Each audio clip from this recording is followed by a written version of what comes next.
conversation has taken a turn for the worse. The ogre makes some grunts and giant. Another two ogres step out from behind boulders. The large ogre in front of you raises his great club. Roll for initiative. Initiative? Oh, that means combat. How does that work? I wish I was more prepared. Well, brace yourselves, adventurers, because today on 5e Fundamentals we will cover basic combat in Dungeons and Dragons. I'm Russell Kirkby and this is 5e Fundamentals, a web series where we cover the most basic and essential rules of Dungeons and Dragons 5e. Today we're going to cover initiative and your basic combat options, actions, movement, bonus actions. Then we're going to talk about reactions and some other special maneuvers at the end. As always, it's important to note that all the rules in D&D, in fact in any role-playing game, are based on a social contract and are almost always arbitrated by the game master. I personally am an advocate of using as few rules as possible until you need them. But until you know them all, just do your best and have fun. The rules are a tool, not a crutch. If you're the DM, adapt them as you see fit. I, for one, get the rules wrong all the time, and you should never feel bad about it. At the end of the day, it's about role-playing, having fun, and telling a great story. And if you enjoy this video, hit the big red button and subscribe, because every time you don't subscribe to this channel, a cute, cuddly baby owlbear dies at the hands of an evil cultist. Alright? Alright, down to business. Now, before combat, the DM will generally call for an initiative roll. This roll determines who acts in what order during each round of combat. To work out your initiative, you just roll a d20 and add your dexterity modifier, which you'll find on your character sheet here. The DM is going to collect everyone's initiative rolls and sort them out into a sequence. Basically, this is how you will know whose turn it is. Right, now we're going to break combat into three main sections. Things that you can do on your turn, things that you can do on other creatures' turns, and extra maneuvers. Depending on the circumstances, they can be combined or used separately. Firstly, remember that everything that happens in combat in D&D 5e happens during a turn, and a turn is considered to be around 6 seconds of story time. So if you ever need to figure out what can happen during someone's turn, keep in mind it has to happen in less than 6 seconds. You can move, you can take an action, and maybe, depending on the circumstances, you might get to take a bonus action. Remember, standard actions include the attack action and casting most spells. These are the most common things that you're likely to do during your action. Note that you can also pick up, sheath, or draw a weapon as a free action at the start or end of your turn. It costs no actions or movement, but you can only take one of these free actions in a turn. What you can't do is replace movement for an action or an action for a bonus action. They're not interchangeable. Believe it or not, this covers you taking an action. Officially, however, this usually means the attack action, casting most spells, ones with a casting time of 1 action, pushing or grappling an opponent, attempting to hide, intimidating an enemy. You get the idea, right? Movement. Unless you're restrained for some reason, you can generally move up to your character's speed, which is a number expressed in feet per turn. For most creatures, this is about 30 feet, or 6 squares. But depending on the DM, your movement might also include jumping a gap, running up a dragon's spine, or rappelling down a castle wall, and might require some kind of ability check too, like athletics. Certain kinds of terrain can be considered difficult terrain, and that can, at the DM's discretion, halve your movement speed. Keep in mind that you can divide up your full amount of movement and use it in increments before and after your action and your bonus action. In this way, you might kill an enemy and then move to the door, for example, and then take the hide action. Or you might attack an enemy here and then move up to an ally to heal them. Just remember, when moving away from an enemy that is within 5 feet of you, try to take the disengage action, otherwise you will provoke an attack of opportunity, and those have been known to be fatal. Bonus actions. Bonus actions are a special action that can be specific to a class trait, racial feature, a feat or ability, or more commonly a spell. Now, unless specified by the rules or the DM, you can use bonus actions at any time during your turn. But even if you have more than one bonus action available because you're a super duper multi-classing rogue cleric barbarian, you can only take one bonus action per turn. So what this means is that you cannot rage, then cast Grasping Vine, and then try and hide in the shadows. No. You can, however, move in as many increments as you like, take a standard action, use one bonus action per turn. Remember, a turn is 6 seconds. So, for example, the rogue might run in, knock her bow, fire an arrow, and then try and hide behind the pillar. Take some time to familiarize yourself with all your spells and actions and bonus actions so that you feel comfortable knowing what your character is capable of doing during combat. I strongly suggest you try using online tools such as D&D Beyond, linked below, because they will automatically produce a list of actions and bonus actions that you can use on your combat turn, making your life a lot easier. If you don't have access to those tools, ask your DM to help you out with your character and making a list of actions for you. When it's the enemy's turn, or even your companion's turn, you may find that you have abilities or spells on your character sheet that have the keyword reaction in their description. This means that you can only utilize this ability when it is not your turn. The classic example of a reaction in 5e is when a creature within melee range, that is to say 5 feet of you, moves away. This provokes a reaction called an attack of opportunity, which is a special free attack with a melee weapon against that creature. You only get one reaction per full round of combat, but as soon as your turn has been had, the reaction ability refreshes and you can use another reaction for the next round, even if you have not taken your turn yet. This gives a little more interaction to the battle and makes it really worthwhile to stay tuned into the combat even if it's not your turn. Extra maneuvers. One of the most useful maneuvers you can perform on your turn is to ready or hold an action. This maneuver is directly connected to a reaction. This means that on your turn you can move into a position and then hold your action, waiting for a trigger which you can specify to the DM. As soon as the door opens, I fire. Another example of holding an action might be when you have only got a melee weapon and your enemy is out of range during your turn. Okay, so the harpy is 10 feet off the ground. I'm going to move up to my druid companion and hold my attack for when the harpy comes within melee range. In this case, the player is hoping that the harpy will attack them or their companion, or maybe the druid will cast Thorn Whip to drag the harpy into range. In any case, the plan is that when the trigger condition is met, the player will be able to expend their reaction at that moment and unleash their melee attack. Remember that when you hold an action, you can only hold it for one full combat round. When it comes back to your turn in the initiative order, you can choose another action or continue to hold the previous one. There are some abilities that don't have a specific descriptor or keyword on how to use or activate them. For example, Divine Smite is a Paladin class feature which has its own set of conditions, specifying that you must hit a creature with a melee weapon in order to activate the spell. Thus, according to the rules as written, a Paladin must wait to have a successful hit on an enemy target before declaring that they wish to discharge their Divine Smite, which would add damage to their standard weapon attack. So the main thing to remember if you are a new player, for initiative you roll a d20 plus your dex modifier, which is here.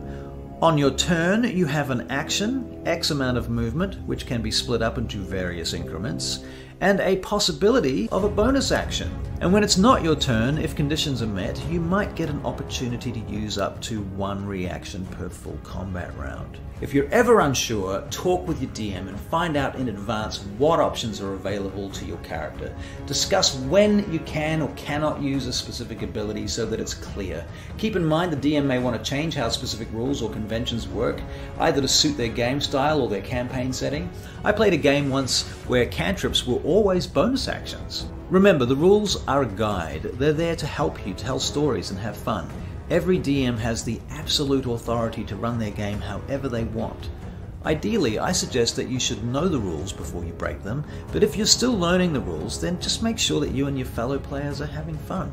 As always, if you like this content, hit the big red button and subscribe.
Kansas anymore.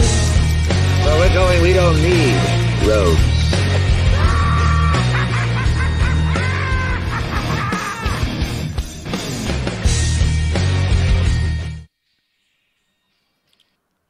Hello, hello, Internet. Greetings. Hi, everyone. We're here, and you have no idea in the background what happened for us to get this going tonight, but we're here. Hopefully everything's working. You guys can hear us. All right, so I'm just going to get it started off.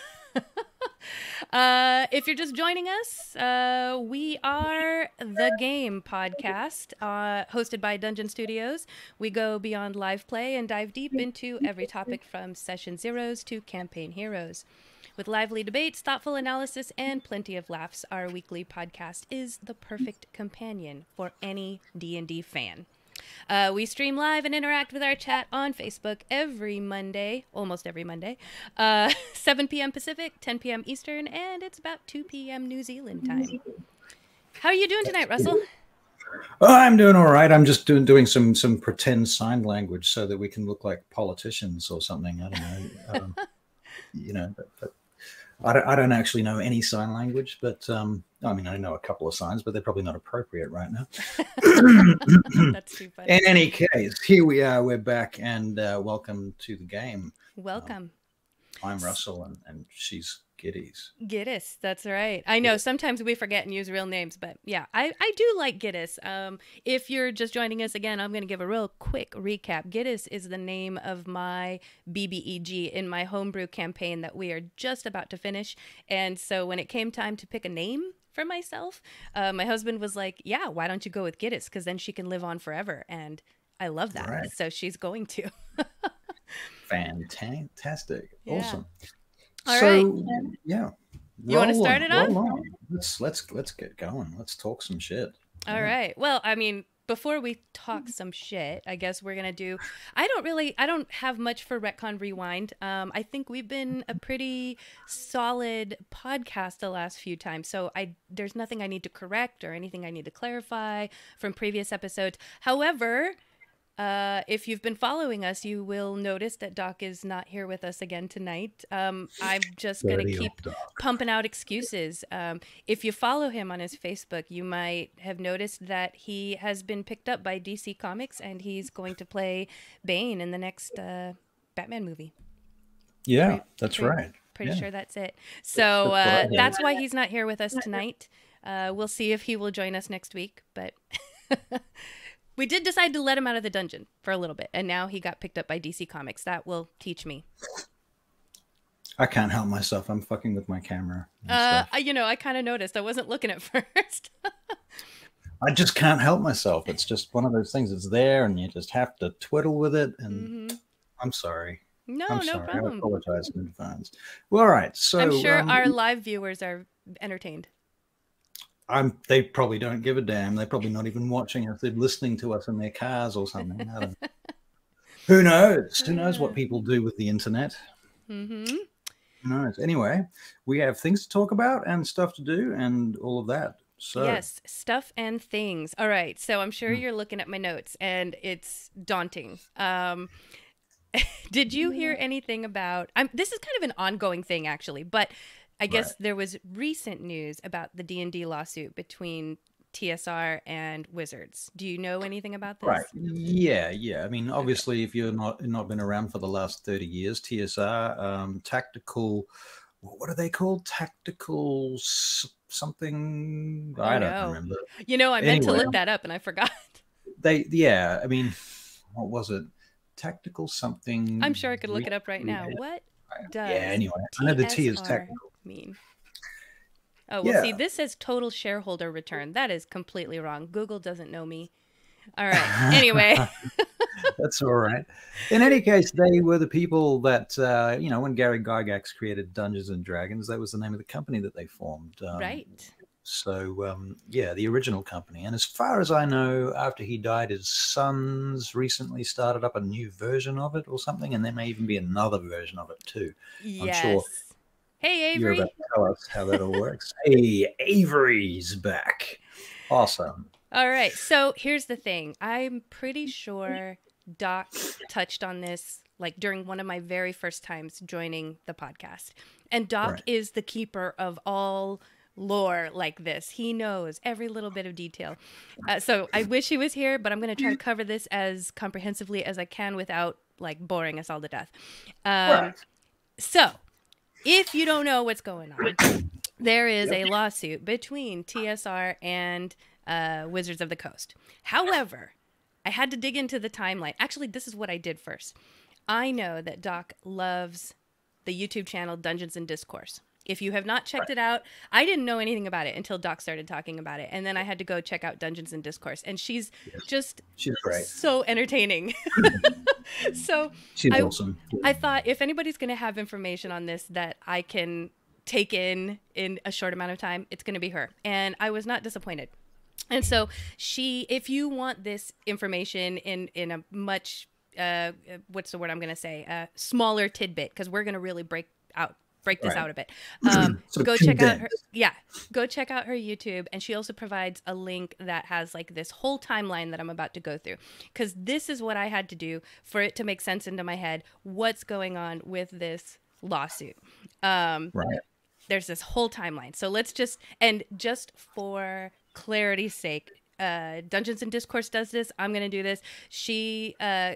The various iterations of TSR, she calls TSR 1, TSR 2, number 3, number 4, however, because there's various entities that go by TSR, apparently. Okay, so going to go through this. So 1974, 73, 74, it's debatable. I see different dates online. TSR is created. We're going to call it TSR 1, okay? Or they create D&D. And which year was this? This is 1973, 74. 73, 74. Okay, so this is the first iteration of Dungeons and Dragons. Right. So then all is pretty much quiet until 1997 when TSR is bought by Wizards. I don't think they were even called Wizards of the Coast at the time. I think they were just called Wizards. I might be wrong. Right. But and then that's shortly like 23 years or something of uninterrupted TSR. Right. So then after that, so that was 97, 99, Hasbro buys Wizards. So, now it's a much bigger corporation. And we'll find out later that they let the TSR trademark expire. So somewhere now, again, another big jump, November 2012, some guy named Jason Elliott registers the TSR name because the trademark expired. And so he picks it up, and we're going to call that TSR2. So Jason Elliott, TSR2. And he basically picks it up so that he can launch this like Gygax magazine. And the Gygax's sons, Luke and Ernie, are involved. But eventually, they also let the trademark expire again, right? Again. So I'm not sure what's happening here, but they're just not being on top of it. Okay, so in 2015, Gail, who I believe is Gygax's wife or was, I don't know at the time if they were married or not, but sued TSR 2 because of the use of the name Gygax, which I find funny because it's his sons, right? I'm not sure how that works. Okay. And we don't know if there was any bad blood between the sons and the mom or anything like that. Right. I mean, I'm sure if I dug deeper, but this was already like a really huge timeline. So I was like, this is good enough, but I'm sure there's details out there. Publicity. So then, so Gail sues because of the name Gygax, what have you. Right. And then they're forced to close their doors. And so then, this was not really part of this lawsuit. It's kind of part of this lawsuit, but I guess their home got bought and turned into this dungeon hobby shop museum, which I'll get into later. But that was in October 2020. Okay, sorry. There's so much here, and I'm trying not to lose anybody. Okay, now this is where it gets really interesting. You can't see the visual, all of you folks, but in my notes, there is a bunch of this stuff that's now highlighted because everything I'm about to say happens in 1 month. Within a 1 month time frame, the rest of this stuff happens. Wow. So you're seeing it, right? Okay, so in June 2021, TSR 3. Okay, so now this is the third iteration of TSR. They announce themselves. They just come out and say, we're a company, okay? And they claim to be the original TSR, that they're back, that they're under the leadership of Ernie, Gary's son, okay? And now involved, you're going to remember these names, Justin Lanasa and Steven Deinhardt, okay? So 3 dudes create or just basically announce, we're TSR3. And their flagship is this product called Giant Lands. Giant Lands, right. Right. And all of this, they announced it without even notifying the guy. Remember Jason Elliott, TSR2? He let that trademark expire. And instead of saying, hey, dude, you let it expire, we're going to pick it up, they just did it. They just did it without saying anything. Okay. And I think also, it might mention it here later, but I want to say that they did say, hey, Jason, if you want to be a part of this, you can at least, you can pay us and we'll let you be a part of it. Like, I might be getting that wrong, but I'm pretty sure I remember hearing that somewhere. Okay, so TSR3 says, we're a thing. And then they also say we're rebooting Star Frontiers, which is a game that Wizards currently owns and is currently selling on their website. Okay, they registered the trademark and everything. So TSR3 is selling or saying that they're going to reboot Star Frontiers, which Wizards is already doing. Now, Ernie goes on a YouTube interview, and this interview goes wild because he starts raging online. He starts making little digs at new gamers, at Wizards of the Coast, and trans people, which is not going to go over well in the community, right? So then, okay, so then it comes out that, TSR2, Jason Elliott, he forgot to renew that trademark. I'm sure he's kicking himself in the butt because he was like, they just did this thing and he figured it out 2 days later. This is how they got away with it. Cheeky fuckers. Right. So, let's see. Oh gosh, I'm getting lost in all the things that happened. There it is. Yeah. This is at the point where he realizes his mistake and they tell him, hey, for a fee, we'll let you use it too. Like, kind of a little kick me while I'm down. Okay. So now TSR3, the 3 dudes, they embark on this social media campaign where they're telling everyone that if you don't like Gary Gygax, then don't play D&D. They apparently called a trans person on Twitter disgusting. They started using the word woke. I don't even know how to explain it. It sounds almost like a slanderous thing, the way that they use it, but they would thank woke people because sales are up. And then they would insult Luke Gygax and a whole bunch of stuff. And anyone who tried to question them, they just blocked or insulted. So not off to a good start. Right. Okay. Then various companies that could have potentially been attached to the TSR name, they start distancing themselves, obviously, including Gen Con, which, that was created by Gygax, right? TSR2, so the guy who did TSR2, Jason, he basically rebrands himself as Solarian Games and is like, peace out, I'm out. And various other individuals, right? So TSR3, the 3 dudes, they respond about being banned by Gen Con. Their response was saying, well, but we created it, so you can't ban us. Right. It'll just be, we'll just create our own thing or something. They were so, what's the word I'm thinking? Just condescending and anyway. Okay, arrogant. So then arrogant. That's the word I'm thinking of. So then TSR3 starts pushing back on Wizards of the Coast. They're accusing Wizards of mounting a coordinated assault on them. So they're trying to get everybody to bandwagon with them to ban Wizards. I'm not sure.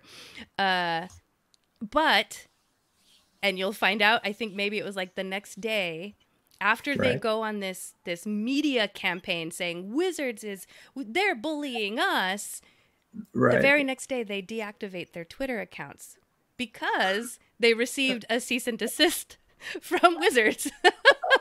So now we're Okay. still, remember, I have not even finished the highlighted area. We're still in this 1 month time frame that all this It's is like happening. the middle of it, isn't it? This We're is just still in the somewhere middle in the of middle. it. Okay. Right. So then, okay, so now, this is funny. After they get rid of their Twitter accounts, there's now Right. a new Twitter account run by a supposed new public relations officer named Michael.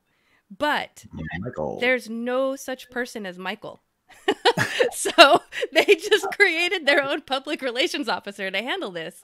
Well, that's a cheap way of doing it. I mean, you gotta admit, it's kind of clever in its own way. So it literally prompts like this. I mean, what's the word I'm thinking of? Like web warriors. I think there's a phrase for it where people, they just love to search this stuff out, like fact checked everything.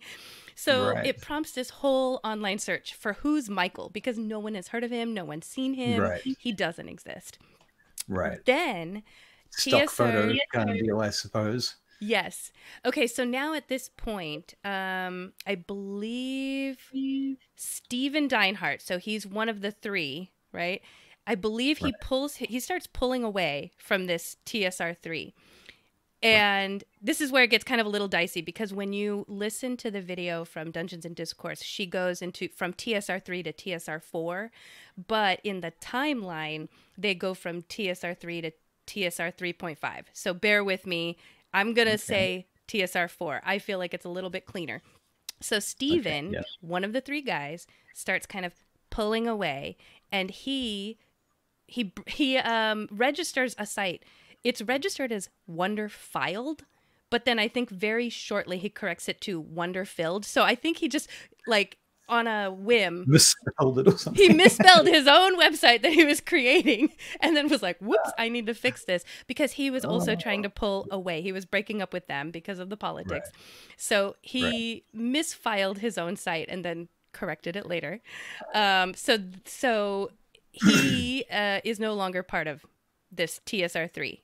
And now they're TSR4 without him. Okay.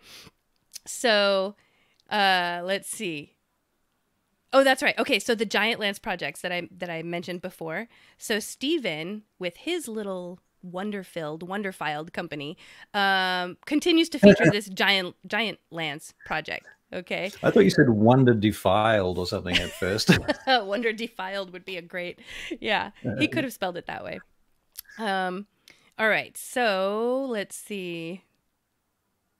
Okay. Yes. So now TSR 4, which is Ernie and Justin Lanasa, TSR 4, they start making claims that there was an unnamed individual running their Twitter accounts, that it wasn't them, it was someone else, and we would never do anything like that. So all those previous social media posts and everything that you heard should just be invalid. Like, it didn't happen. Right. It's probably Michael. Probably, right? I mean, we still haven't heard about Michael again after this. So that is all in 1 month span, just that month of drama. Okay, then things start to slow down a little bit, okay? So TSR 4 announces their own con. They call it TSR Con. And it was supposed to be held on July 4th weekend in Lake Geneva, which is the same location that Gen Con launched, right? And they basically were trying to make a dig at Gen Con and saying, like, TSR Con will always be here in Lake Geneva. But it never took place. They never did TSR Con. Oh, dear. Yeah. So then, let's see. I'm going to, it's part of the timeline, but not important to this here. Okay. So then this PR person, Michael, announces that the Star Frontiers game that Wizards is already doing it, but they're going to do it too. They're going to reboot it or something. Michael claims that the Star Frontiers game that they put out came out and then sold out before they could announce it. And that's why nobody can get any. Right. Wow, that's clever. There was even a picture that went out on the internet that was photoshopped to make it look like there's a stack of books. Like, when you have the what are the cap ends at Barnes and Noble or something. It's just stacks of books, like totally photoshopped. This is just Oh, horrible. So then, what the hell is going on here? it's so wild, all of this. Okay, so now TSR Con. We were talking about that, right? They were going to we're going to still have it in Lake Geneva. And they tried to move it from the July 4th weekend to the very same weekend that GaryCon was going on. Like, they think we are big enough to pull people away from GaryCon, and you're going to come to TSR, right? So the venues moved, even though it didn't happen in Lake Geneva. The venues moved. And then, oh, that's right, because I think this was during the height of the, people wearing masks, the pandemic. So they had a graphic on their website that promised that they will not be checking vaccinations or asking people to wear face masks, which I guess for some people that could have been a draw. But I think this is October 2021. So I think people were probably, I don't know, it's questionable whether or not that was probably a good thing to promote. I don't know. Okay, so then let's see. In December, so now we're October to December 2021. Oh, you know what I'm missing here? It wasn't in the notes.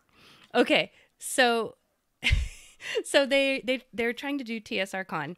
They move it to the same week as GaryCon, and then they tried to post on social media. Now, don't quote me. I'm trying to, this is all from memory, and my memory's horrible. But it was something like 800 people. They put it on their social media that 800 people came to join them at TSR Con, and that pretty much no one went to GaryCon, is what they were trying to say. Wow. But it was not provable. Anyway. What are these guys smoking is what I want to know. I don't know. It's wild. Okay, so then... Oh my gosh. Okay, so now we're getting into like the real legal things happening. Wizards, Wizards is suing them. So at this point, Wizards, are they owned by Hasbro at this point, or are they still just Wizards? No, Wizards was owned by Hasbro like 2 years after Wizards bought TSR. Yeah, Hasbro has been a part of pretty much all of this anyway. So these knuckleheads are taking on Hasbro at this point. Yes. Yeah. Wow, exactly. Okay. That's pretty keen. Mm-hmm. Good luck. Okay. So then they TSR4, the two guys, they launch an Indiegogo campaign to stop Wizards of the Coast. Again, they're basically saying Wizards they're bullying us, we're the original people. They're just, whatever. And I think, see, again, it's not in this timeline, but it's in videos that I watched, that I think they ended up having to drop the Indiegogo, or they had to stop something. I can't remember, but they never said anything about like the money that they collected. Which, by the way, they only collected like 4,000 out of 40,000 that they needed. So it was very visible to everyone that like, it was a big failure. Their cause was not being backed by a whole lot of people. Okay, so then... Oh, there it is. Yeah, eventually made 4K instead of 40K. See, I'm just jumping ahead of my own notes. Okay, so now... Oh, that was the... So TSR4 had filed a lawsuit against Wizard, doing the whole, like, they're bullying us. But apparently they filed it in the wrong jurisdiction, so they had to refile it. Because I guess, they just didn't do it right the first time. Oopsie. Now, Michael, the ever elusive Michael. Okay, so he, I'm trying. Oh, this is again. Yeah, it's more of the Star Frontiers was released but sold out thing that happened. But people were actually searching online, like, has anybody publicly gotten one of these copies? Please show us. And crickets. Now, I noticed that you've got some faded notes in there. Is that stuff you're leaving out, or is that stuff you're about to It's cover? no, it's just stuff that I was trying to, because there's so much to this timeline. I was really trying to whittle it down to just what's Right. important to the lawsuit. There's some funny stuff there though, name calling and just yeah. If you want to go over that stuff, you can. I was I just can trying. see it says here, Tim Kask, a profane message telling him to go suck Luke's what's-his balls, you fucking coward, and Yeah. accusing him of being fired from TSR for stealing. Yeah. Yeah. Okay. Oh, yes. So I'm going to get into Justin Lanasa in a minute. Everybody remember this name because there's Right. a whole lot going on with Justin Lanasa if you don't know. Right. But for now, so and when I get into what's going on with Justin Lanasa, I think all of this is going to make some sense. Okay, so let's see. Okay, so they sued TSR4, sued Wizards. Wizards sues back, obviously, and so now they're suing each other for all this stuff. And now we're getting into all the legal mumbo jumbo. Right. You know, they have to get extensions because they're not, you know, pulling together everything that they need to pull together. Right. Oh, here it is. The thing. So, see, again, I jump ahead of my notes. So, TSR Con actually takes place while they're going through all this legal mumbo jumbo. And they claimed that they asked just about everybody, 800 people who stopped by TSR Con, and they said that 60% of them had no idea that GaryCon was going on, and that we tried to push them to go over to GaryCon and attend. I'm not sure if I believe that. Let's see. Oh, here we go. Okay, so now What date are we at the moment? This is March 2022. okay. Right. Okay. So there's some minor little dramatic things happening. They rebound some copies of AD&D first edition books, and they were selling for $650 each. Part of TSR3 of their folks was Dave Johnson. Evidence emerged that he had Nazi connections. Yeah. So Drive Through RPG removes all of Dave Johnson's titles from their platform. So there's just a lot of this. Oh, it's just getting so messy and nasty. And Right. so now we're in May 2022, and they finally have a trial date set. And then here we go. So a leaked version of the Star Frontiers new game emerges on the internet. This is the Star Frontiers that TSR3 said they were working on, right? A leaked version comes out. And this content, which there are screenshots in Dungeons and Discourse videos, and I'm sure you can find all that the screenshots. I'm not going to say exactly what it says, but there was a bunch of racist and white supremacist stuff in this data that got leaked. Right. Character races with ability caps based on ethnicity, various homophobic and transphobic phobic references. And Justin Lanasa, again, that guy, he immediately threatens to sue the blogger who leaked it. Okay, saying, you know, this isn't real, it's photoshopped, you know, what have you, like, this is slander, all this stuff, right? He was just getting really upset. Which, by the way, there's a screenshot of his threat because he does it on social media, and everything is completely misspelled. Like, this guy has no credibility whatsoever. Wow. Okay, so then that's right. There's this video that, again, I don't know if it's a leak or what have you, but there's a video of their Google Drive, which it's literally an Excel spreadsheet that lists their enemies, okay? And next to the name, there is a little description, like, I don't have the screenshot in front of me, but it's something like, you know, Luke, don't trust him, woke. Again, all these, like, whoever's woke, they don't like woke people. Don't trust, woke, and blah, blah, blah, you know, or this person is, you know, it was just a whole list of why they don't like these people. This pejorative stuff. Yes. Okay, so now, let's see. Oh, here we go. So then, now this is funny. On the timeline, it says that Justin Lanasa sent out customer data, including addresses, credit card numbers, all this stuff. But other sources I saw said that like the data was leaked or released somehow. So I'm not sure when it says Justin Lanasa sent it. I don't know if this sounds like he did it on purpose or if this was an accident. Right. But people's Right. addresses, credit card numbers, for whatever reason, he's involved, and it got out. But he again claims that this was photoshopped, and whoever says that he did it, it's slander. They're liars. Again,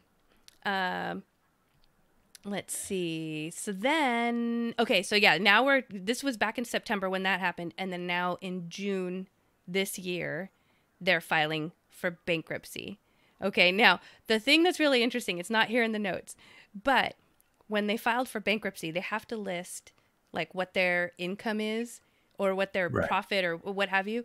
And just for this year, they've made $600, like little over $600. Right. And they are going against Hasbro. And Right. like, Good luck. wow. So Right. I mean, guys, if you want to know more about, like, I'm sure I chopped this up, but just go do your research. Go check out Dungeons and Discourse. There's so much involved here. It is nutty. Now, what I wanted to get back to, I think I did. I got rid of I had notes here about Justin Lanasa. Okay. Number one, Right. he calls himself Sir Justin Lanasa, but he has never been knighted. But in every reference to himself, he is Sir. Sir Justin Lanasa. He wants people to refer to him that way in emails, in letters, what have you. Okay. What's this guy look like? I'm going to Google him. Are you going to Google him? I want to know what this guy looks I like. should have. He's like a prick. He's probably a prick. I mean, he is a prick. Let's see what else. Oh, so he also is known for owning a string of tattoo parlors. Not that there's I just anything found wrong his with website. tattoo parlors, but my understanding is he had no knowledge, or what's the word I'm thinking of? Experience with tabletop role-playing games at all when he came into the company. Now, I could be wrong, but all my research never says anything about him having any experience. He just owns a chain of tattoo parlors. He had a failed political campaign, which failed because it came out that he forced his female employees to wrestle in grits. Which, if you don't know what grits are, it's like, I think somebody said it was like porridge. It's like oatmeal. It's like, Right. yeah. So yeah, apparently he forced his female employees to wrestle in grits. That's why his political campaign failed. Right. Yeah, there's Some pictures here of him with armored vehicles in a warehouse. Apparently, he has worked with many weapon platforms for over 25 years, from gyro jet weapons to the common AR platforms and armored vehicles, and has invented a handheld weapon system for a Picatinny undermount rails gravity grip TM. interesting. Yes, there's this lovely picture of him with this blonde woman wearing a puffy sleeved shirt, standing in front of Christmas trees with a child, and they look very happy indeed. But he does look like a douchebag, I must say. Yeah, that's the other thing was, I think I read he was a weapons builder, creator. I don't know, something like Right. that. Oh gosh. Yeah. Okay. So sorry guys. I was focusing on that timeline. So I wanted to check the chat real quick. Yes, Avery, this whole thing is a dumpster fire. Right. Con seems appropriate. Yes, that is. Oh, you said that. Yeah, I said that. Oh my gosh. Shocking. It's a mess. It's a dumpster fire. But anyway, so that's where we're at. So they're filing for bankruptcy, and the court case is postponed until March 2024. So I'm not sure how much more drama we're going to get out of this, but Right. I mean, maybe we'll get a little bit more We'll see. Sounds like it. I mean, these guys don't sound like they're going to just lie down and die. Exactly. But, like they I could hate to have think. so many times before, but instead they just dug their feet in and like double down. Isn't it remarkable that this small group of people who are sort of related to the original TSR creator turn out to be essentially amongst, if not representational at least, of the very worst individuals in our community. Like they are literally the worst of, I mean, terms like grognard come to mind, although that doesn't necessarily have to have a negative connotation, but it certainly overlaps in the Venn diagram of fuck Muppets. It is wild. I had no idea. This actually kind of opened up a can of worms for me because this is why I love Doc too, because he knows all this stuff, and maybe you do too, but like it made me question, really. So do Luke and Ernie, they don't have a relationship at all? Like they're brothers, right? Do they hate each other? Are they completely at opposite ends of this? Or is this like a behind the scenes, like, we're cool, bro, but yeah, I'm gonna do this business and I'm just really curious how this works. And Gail too, like what's their dynamic? Right. Yeah. I mean, that's what I was curious to. The mother, like, where does she stand in relation to these two boys? And is she further on one side or the other, or separating herself from both of them? Or so wild. Wow, what a can of worms! What an amazing pile of research you managed to dig up there. Once again, blown away by your thoroughness. It's just a timeline. I just copied and pasted. Well, yeah, fascinating though, isn't it? Yeah, the Nazi connections, the ridiculous tactics, the photoshops, the leaks, oh my God. Yeah, and I'm sure I've missed, like, because there was just so much to pull in that I did type things up. And then once I saw the timeline, I was like, oh, let's just copy and paste this. This is more comprehensive. But I do think that it doesn't contain everything. So anybody who's interested in this, go check out Dungeons and Discourse. I'm sure there's other YouTube channels or sources that you can get some of the other details that maybe I didn't pull in. It's fascinating. So, nice. All right. That is it for news. I figured that was enough, that we didn't need to pull in anything else, like, TV shows and movies and stuff. All right.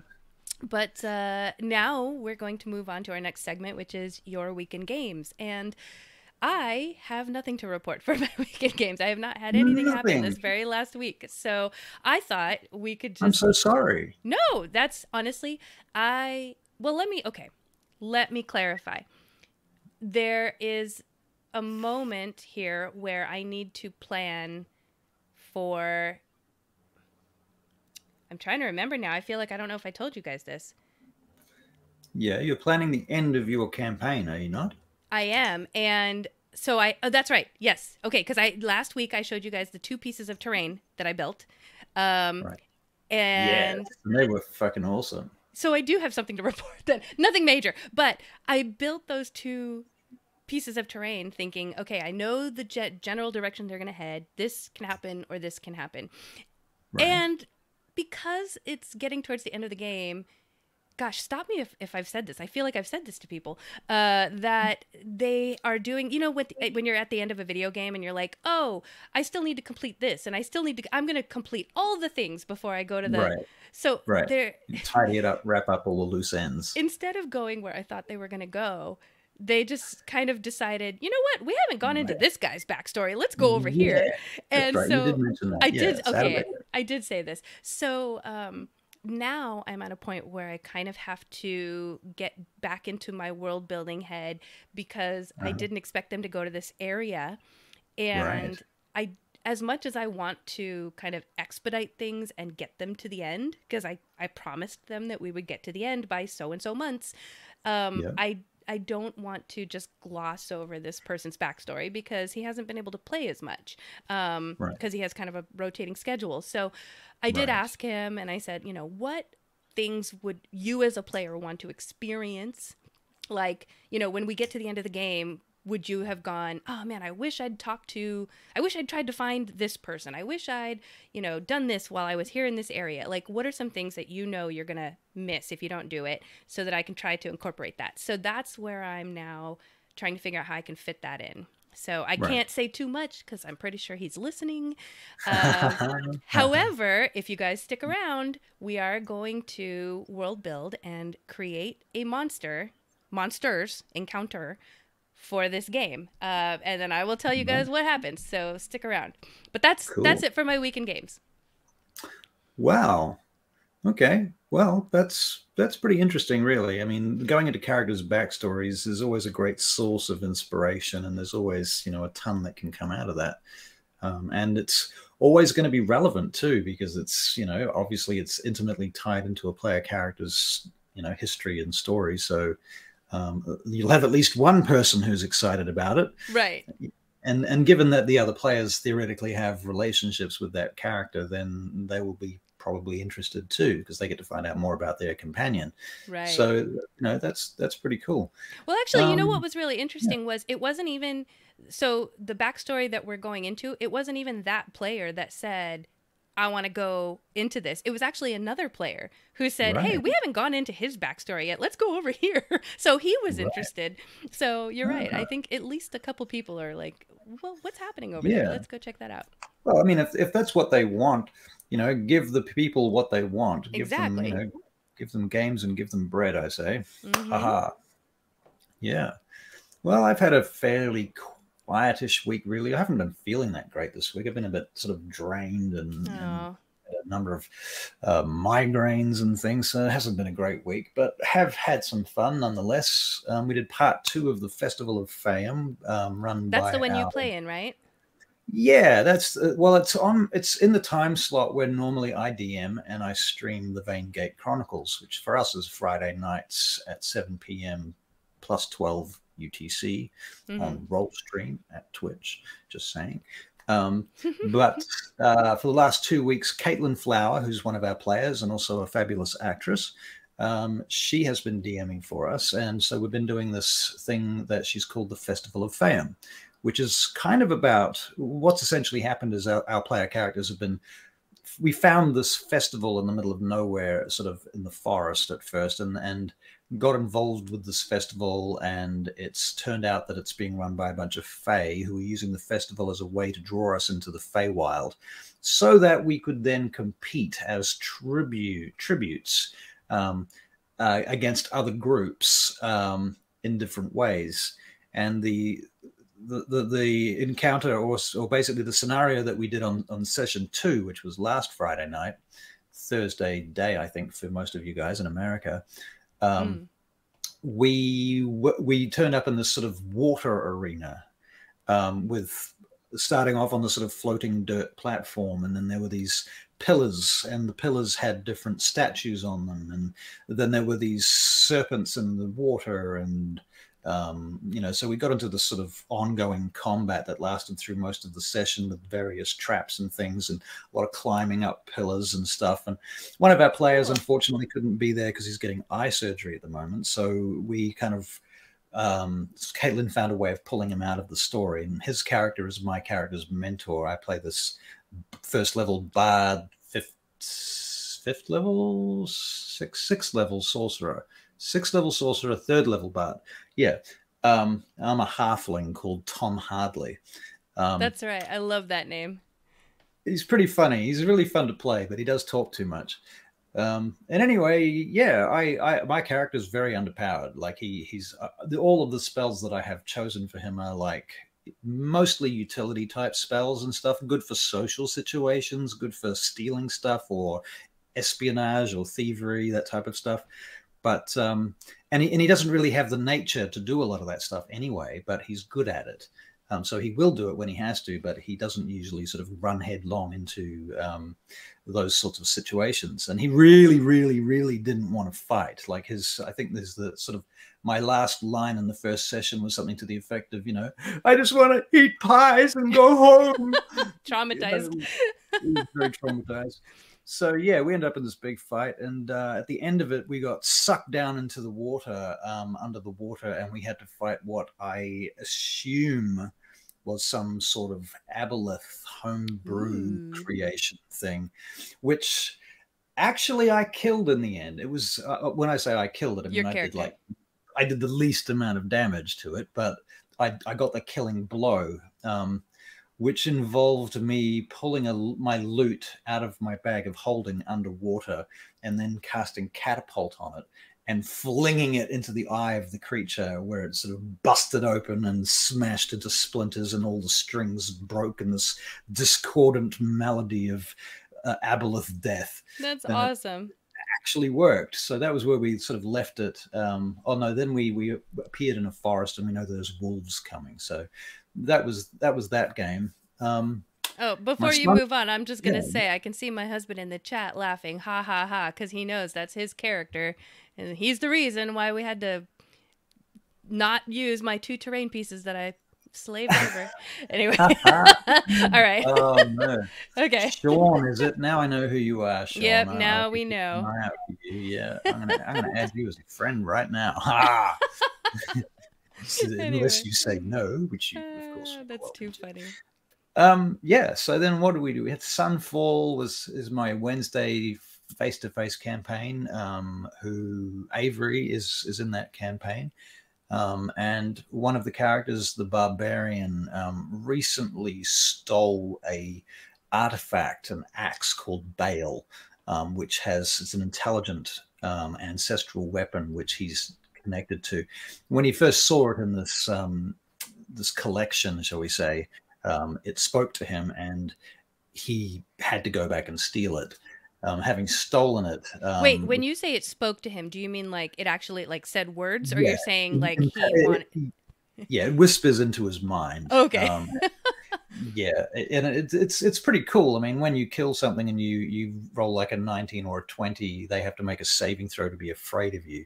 Yeah. Not kill, but if you hit with a 19 or a 20, they have to make saving throws or fear, and it's got some other powers. That's awesome. And it grows as you level up too, because we're using the Ancestral Weapons PDF from DM's Guild, created by some very clever person who sat down and made that. It's a very cool system. Anyway, yeah, so he had to go back and apologize to the lady whose collection this was, and he really didn't want to. But he decided to do it in the end, so that was cool. And now they're planning the kidnapping of who are they kidnapping? A Barakyle envoy wizard, which is going to be troublesome because they have this particular fellow, Martinus, has a small entourage of 4 apprentices with him at all times. And so they're figuring out how they're going to basically try and get him into a carriage and ride him off and get him on a boat and convince them that he's there to do something that he's not. And that's, yeah, it sounds like a good plan. We'll see how well they can execute it. So I'm looking forward to that. Burning Path has a new player, Caleb, and he's doing great. He's a half-elf who was brought up in the Sawnel Farms. I have this bit of lore in my world where elves or even half-elves that want to dissociate themselves from their family lineages, because I've got a lot of lore about family lines and lineages, and most of my player characters have some kind of family connection somewhere in the world, and I have a lot of sort of family tree stuff that interconnects with the factions and so on, and motivations. So yeah, so this guy, there's this order called the Black Guard who work for this sort of, let's just say he's the usurper king of the elves. And the Black Guard are kind of like the SS. They turn up at your house and you shit your pants. So the Black Guard tend to be the greatest creators of half-elf offspring, because they're basically nasty fuckers and they get around. And so they've created this thing called the Sawnel Farms, which where they take these half-elves and raise them there as spies and rogues and such out in the middle of nowhere. And they don't know what their lineages or anything. So any elf that wants to distance themselves from their family line, they choose the name Sawnel. It's like Smith, or you know how directors that want to distance themselves from movies that they've created call themselves Adam Smith. Kind of like that. So anyone that wants to sort of not be associated with their family lineage calls themselves such and such Sawnel, or some variation of that. So yeah, this new player is playing a half-elf from the Sawnel Farms, and that's turning out to be very interesting. That's cool. My vampire game on Sunday nights. Oh, we're getting influxed. Influx, that's a new word. I just made that up. We have an influx of new players there. I'm actually at capacity now, 6 players. That's awesome. So that's very cool. But it is proving challenging getting everyone to sort of work together. I mean, I sort of outlined it from the beginning, and we sat down with the group at different times now, and we've discussed who's got connections to who and what their relationships are and how they influence each other. Why would they want to work together?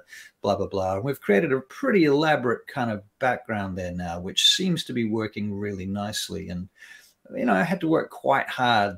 My whole sort of message on this is that I want the players, and I say this a lot, I want the characters to have their bonds to be stronger than their conflicts. But that way, I mean, they should have conflicts because conflict is drama, right? But Right. as long as their bonds are stronger than their conflicts, then the group will cohese and work together. We don't want the old situation where we've got players trying to steal shit off each other or destroy each other, or PvP type situations. You know, trying to avoid that sort of thing at all costs. Whilst letting people play their characters fully. So having metagamed that stuff, I think we talked about last week. Yeah. Yeah. Bringing it back. Yeah, it seems to be working a lot better. And I guess last but not least, I've just been booked for a seminar where I shall be talking about world building, funnily enough, at a library in front of some budding authors, apparently. So Nice. that's going to be interesting. So yeah, I've done anything else this week? I can't really think of anything really exciting besides that. Ran a game at a restaurant. Yeah. I mean, it just sounds like your week was so much busier than mine because I didn't really have much to report. If only I could just report on like homesteading stuff, because you know, Right. I had to bathe a chicken and it was really gross, but you guys don't want to hear about that. So Well, you know, you can always take that stuff and sort of, you know, integrate that into your stories, use it as inspiration for the mundane moments that happen in stories, especially in D&D. Yes. So yeah. And I also want to get back to Upright Man, because he said in the chat he often considers playing a character like Kane from Kung Fu series, soft-spoken, non-violent, and refuses to take a life, but most D&D games won't allow it. I would like to challenge you, Upright Man, and say it's not the game so much as your table, because I could imagine playing a character like that at the table that I'm at, and it would be okay as long as I play into the fun of it, right? Like, as long as my group knows, hey, I'm probably not killing anybody, I'm probably not gonna hurt anybody, but guess what, you know, like, I'll heal you guys, or I'll support you, or maybe I'll look, like, I think we talked about this, one of the characters like fumbles and falls and like, oops, my dagger just fell into your chest, oh no, you know, like, you could still do that without being you know, a violent type. I mean, my bard sorcerer is all about sort of restraining people and that type of stuff as well. Like, he'll do anything to not commit violence, but he's, you know, as a sorcerer, he's got spells that work, like charm person and hold person and stuff like that also kind of relate to that. And he really doesn't want to kill anyone. But then you can also remember, you can grapple people in D&D. You can grapple them and restrain them and all of that business as well. So keep that in mind. Yeah, it's totally possible. You just have to build your character the right way and take the right feats, I guess. And more to the point, at the end of the day, the DM makes a lot of difference, I think, you know, letting you get away with that stuff. Right. Sometimes certain DMs are going to really push the rules in one direction or another. Yeah. But you totally get away with it in one of my games if you want it, Upright Man. I'm just saying. Just saying. Enjoy my games. And then real quick before we move on to the next topic or the next segment, I just want to let everybody know, remind everyone that if you are enjoying what you're hearing and if you like our show, please share with your friends, share with your groups, like and subscribe, all that stuff. Just help us help you. Yeah, please. That's it. Thank you. And stuff. Right. Well, we're doing the thing today. Do you want to do? Yeah, you want to do the unsolicited opinion? Let's do it. Honestly, right, so, yeah. We have time. Let's do it. All right. This is going to be fairly short anyway. I don't have huge amounts to say on this, and a lot of it has been said in one way or another before, but I just, I wanted to cover this again. And I want to talk about player character death. And I'm sure that, most of us have had a character die at some point or another, and, typically it sucks, especially when it's accidental, or it's in some sort of meat grinder situation where you're in a game where the DM is running something like, for example, the Death House in Curse of Strahd, where you just go in there with one character and they die, and then the next week you come back with a new character and they die, and then the third week you come back with a new character, but you get to a new room and then they die. That kind of meat grinder game. If you're in the right mood for that, if you're in that sort of headspace and that's what you want and that's what you're having fun with, that's great. But player character death, even in that case, it's never really the most exciting outcome that you were looking forward to. It's sort of a bit disappointing. You're going to make a new character, what have you. Right. And also, just to tie it into our topic tonight, I mean, player character death can happen if you don't plan your encounter, your monster, you don't scale your monster appropriately or what have you. So we'll get into that topic later, but yeah. Yeah. So I sort of want to talk a little bit about how to, or the consequences of that, in terms of avoiding these sorts of accidental deaths where people's characters end up dying and it's sort of meaningless. Then that's the thing. I think if you want the players to have fun, you want them to feel like they have agency, but at the same time, you have to have the sense of having high stakes. So we talked about metagaming a lot last week, and this kind of ties back into that. And to me, it's all about the communication between the player and the DM, the DM and the players overall. In so much as you need to, in my opinion, you need to talk about whether or not they felt that this type of death is appropriate, or, you want to avoid killing them by choosing the right DC and making sure that or challenge rating, really, I guess. You do get the occasional killer DM who's just out there to kill characters. And I don't think you want to be that guy. Right. It's, to me, if you've got a DM that's just killing characters, it says to me that they don't have any planning. Because they don't know where the game's going. They haven't put any effort into actually planning the game beyond the point where they're killing off your characters. But at the same time, you want those stakes. So having the occasional deadly encounter, at least on my table, is sort of how I work it. But there are alternatives to killing PCs, as far as keeping the stakes high and making it exciting. Like, instead of perhaps killing a player character to just sort of, you want to show the players something, you want to make sure they understand the consequences of their actions, blah, blah, blah. You don't have to necessarily kill them to do that. You can kill off their favorite NPC. That you can make them cry. And they will cry a lot harder over that. You can make it hurt without. You can make it hurt.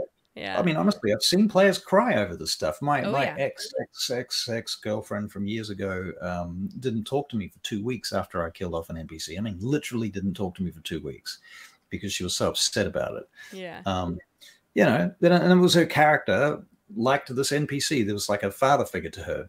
And, I guess there were other issues in there somewhere. But anyway, so yeah, I just wanted to touch on this. Sometimes, I mean, I had an interesting situation recently where I have a player who had a character that did die in a kind of random and unexpected way, which I didn't feel great about. And afterwards, we looked at it and thought, well, there was a way in which he could have survived that, but we didn't think of the mechanic at the time. Right. And more recently, he had a character that I think he sort of just decided he didn't really like playing that much and wanted to kill off. And I think the important thing here is if you do have a character like that you want to kill off, what you should definitely do is tell the dungeon master. Don't start playing your character in a hazardous way in order to get yourself killed, because it can really upset the whole game and knock everything out of balance, Right. I was a little bit upset about this particular situation, and it made my life very difficult. And it's that being said, I don't blame the player for this. I think that it was just a sort of casual mistake, but it really would have helped me a lot if we could have sat down and talked about, I want my character to die. How do we make it dramatic? We won't tell anyone this is going to happen, but we're going to, I want a scene somewhere where I can kill off this character and it can be meaningful and we can say goodbye to them so I can bring in a new character later or something like that. Right.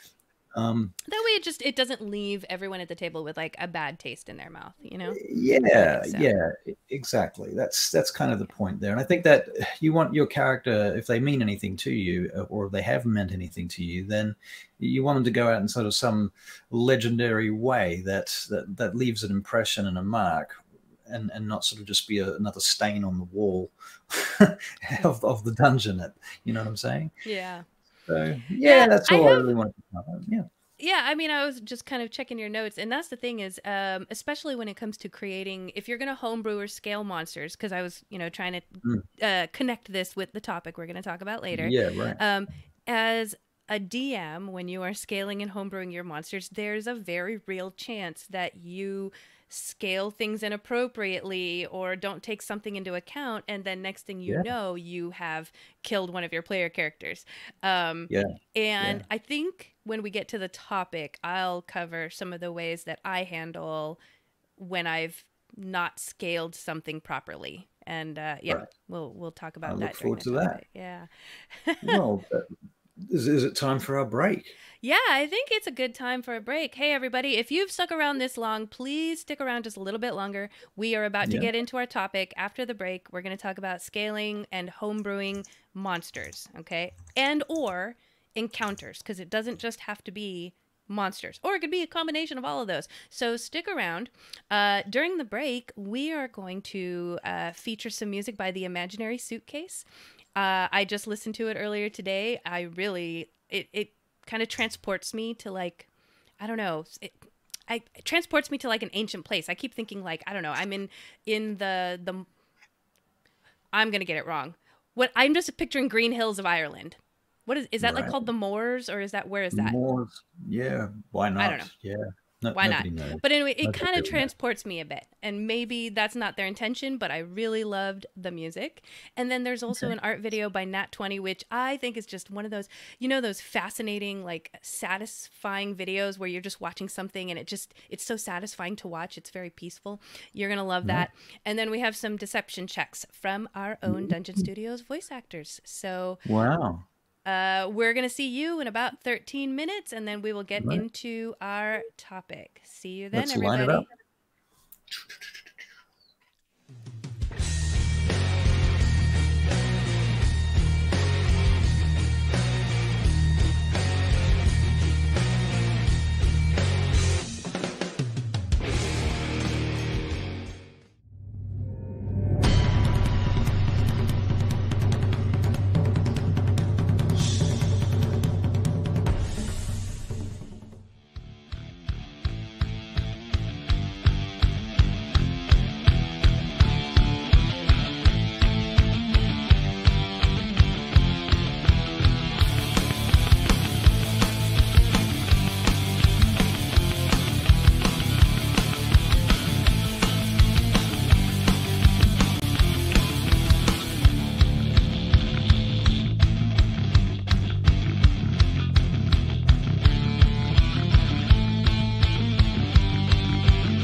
Hi, this is Sean from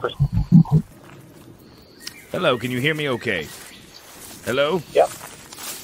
Who am I speaking to? Yes, hello. This is Lord Aldor, and I'm looking for a personal trainer.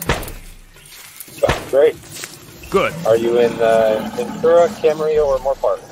Moore Park, but we do have a very extreme request, and I want to get that out of the way right off the bat. Okay. Are you familiar with paintballing? Paintballing? Yes. Absolutely. You see, I am an avid hunter, and so I have tracked and bagged many, many rare game. But the one prey I have yet to bag is the most elusive of all, the human hunt. So what I'm looking for is somebody who is in excellent physical shape. So what can you bench? For me, I don't know if I'm the right person for you. I have a lot of people at the gym, though, that you could hunt, I'm sure. Well, how fast is your quarter mile? We need a sprinter. It also has longevity. Now, the paintballs themselves... Longevity? I just wanted to go into the paintballs themselves. They're going to be half filled with flat latex and half curare, which is a nerve toxin which will follow you just long enough for me to urinate on your feet, therefore marking my territory. Sounds fair enough. You should wear boots, very high boots. You will be stripped down to a loincloth and released into the wild with nothing but a compass and some fruit roll-ups, which I highly recommend that you eat sparingly, because that's all you're going to get. How many fruit roll-ups? Probably, I think a good half pound. All right. So I think I can manage. That should give you the energy enough, for you. We'll give you a 30-minute head start. It's going to be on an island. I own the island. It's going to be it's going to be televised. So you will have to sign an NDA. But, we'll go over all of that in the contract. Where can I send that to? Sure. Why don't you bring it in person? Perfect. Are you there now? Well, I could meet you at the Ventura location here in an hour. And can I get your name? Yes, again? it's Lord Aldor. Aldor. Perfect. Thank you. Goodbye. Right on.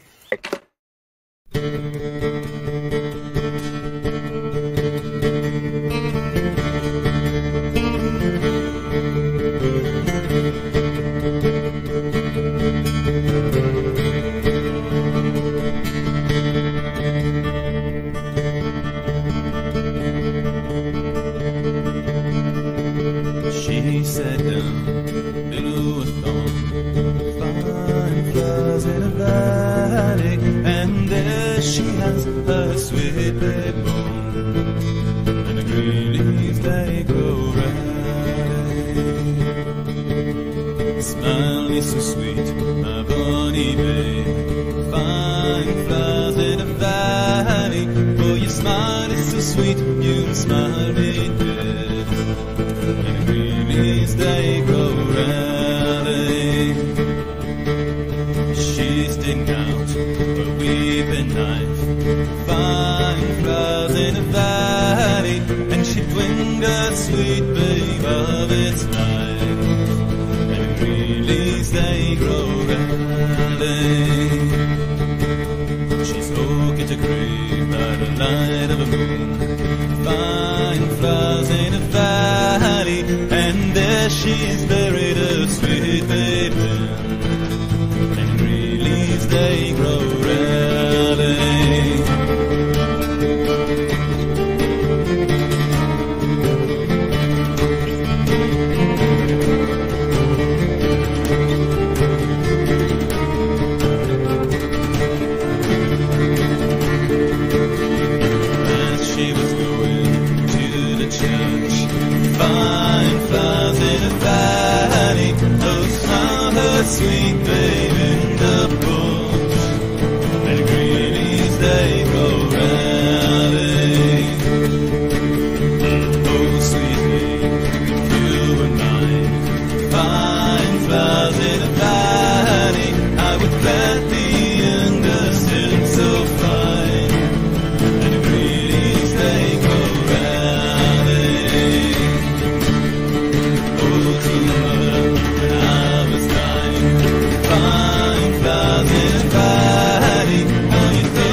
victory so kind.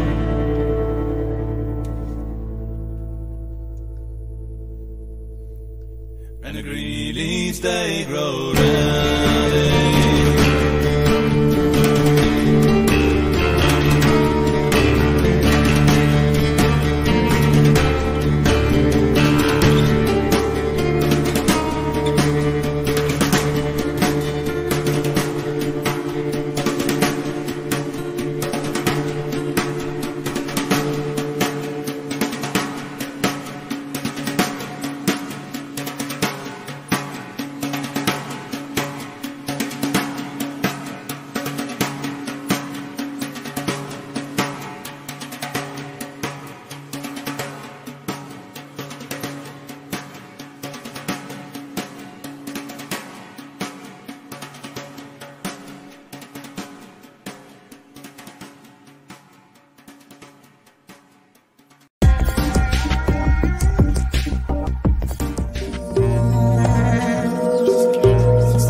Yes, hello. I'm Evelyn Dryerwood, and my sisters and I have chosen your grounds. And we would love to check on some permits and regulations to see if we can perform our ritual on your grounds. Hello? So what do you need to do? Oh, there's only about 7 of us. We'll be in formation, you know, like holding hands and naked for several hours, and we'll be doing spells. Don't worry, we'll be gathering some herbs from the property and trapping some small animals. Sure. Oh, excellent. Say, now, are you available for the ritual? Oh, you're damn right I am. Oh, this is amazing. I love your positive energy. We won't need to do cleansing on you. Or maybe we will. But we will need you to take off your shirt and bathe in pig's blood. Are you willing to do that? By cleansing, do you mean a sponge bath? Oh, we can definitely do that. Oh, we can definitely do that. Oh, you are being so open. Yes, I love your energy. Gods in the sky in the blink of an eye. Take his shirt off or he will die. But don't worry, we will bring you back to life. Don't be silly. Sounds great. Oh my goodness. You are really into this ritual, aren't you? But yeah, of course. And the sponge baths. Oh, we will all be taking sponge baths together. Sounds even better. Don't worry, you will be surrounded by 7 beautiful women. Okay. Thank you so much. We will be in touch. All right. I have a feeling this was one of my friends, and I love you for these phone calls. Thank you, and have an excellent day. All right. You too.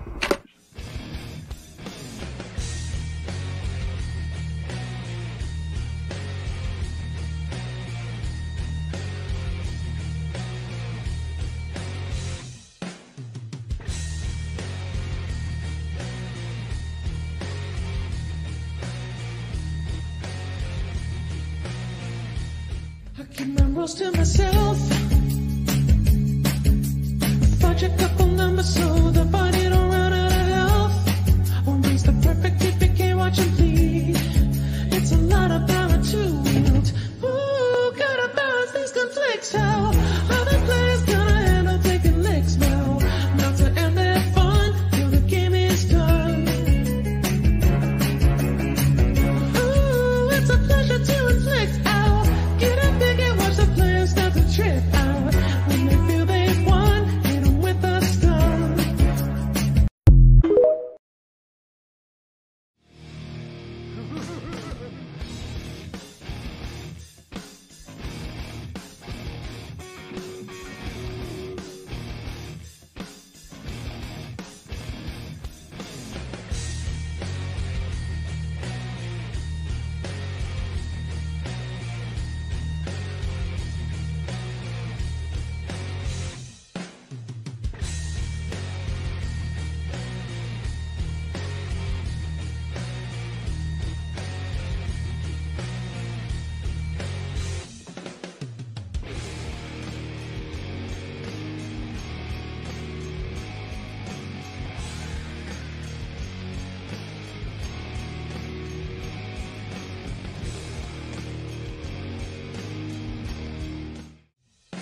Are we back?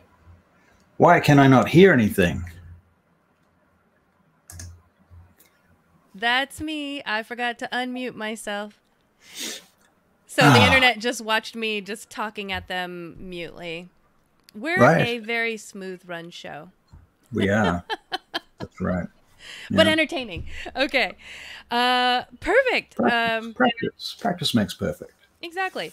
All right, so here we go. Guys, if you have stuck around, we're about to talk about our topic, which is scaling and homebrewing monsters. I'm excited about this topic because I am very bad about looking at the stats, the stat block, when I'm running an encounter. It's just, I prioritize keeping everything moving, keeping everyone engaged, eye contact, moving everything around. Like, just taking a minute to even look down at a stat block is just really hard for me. So I homebrew a lot of my monsters, or I'll do some of the things that I'm about to say. You what? You can make them up on the fly. Exactly.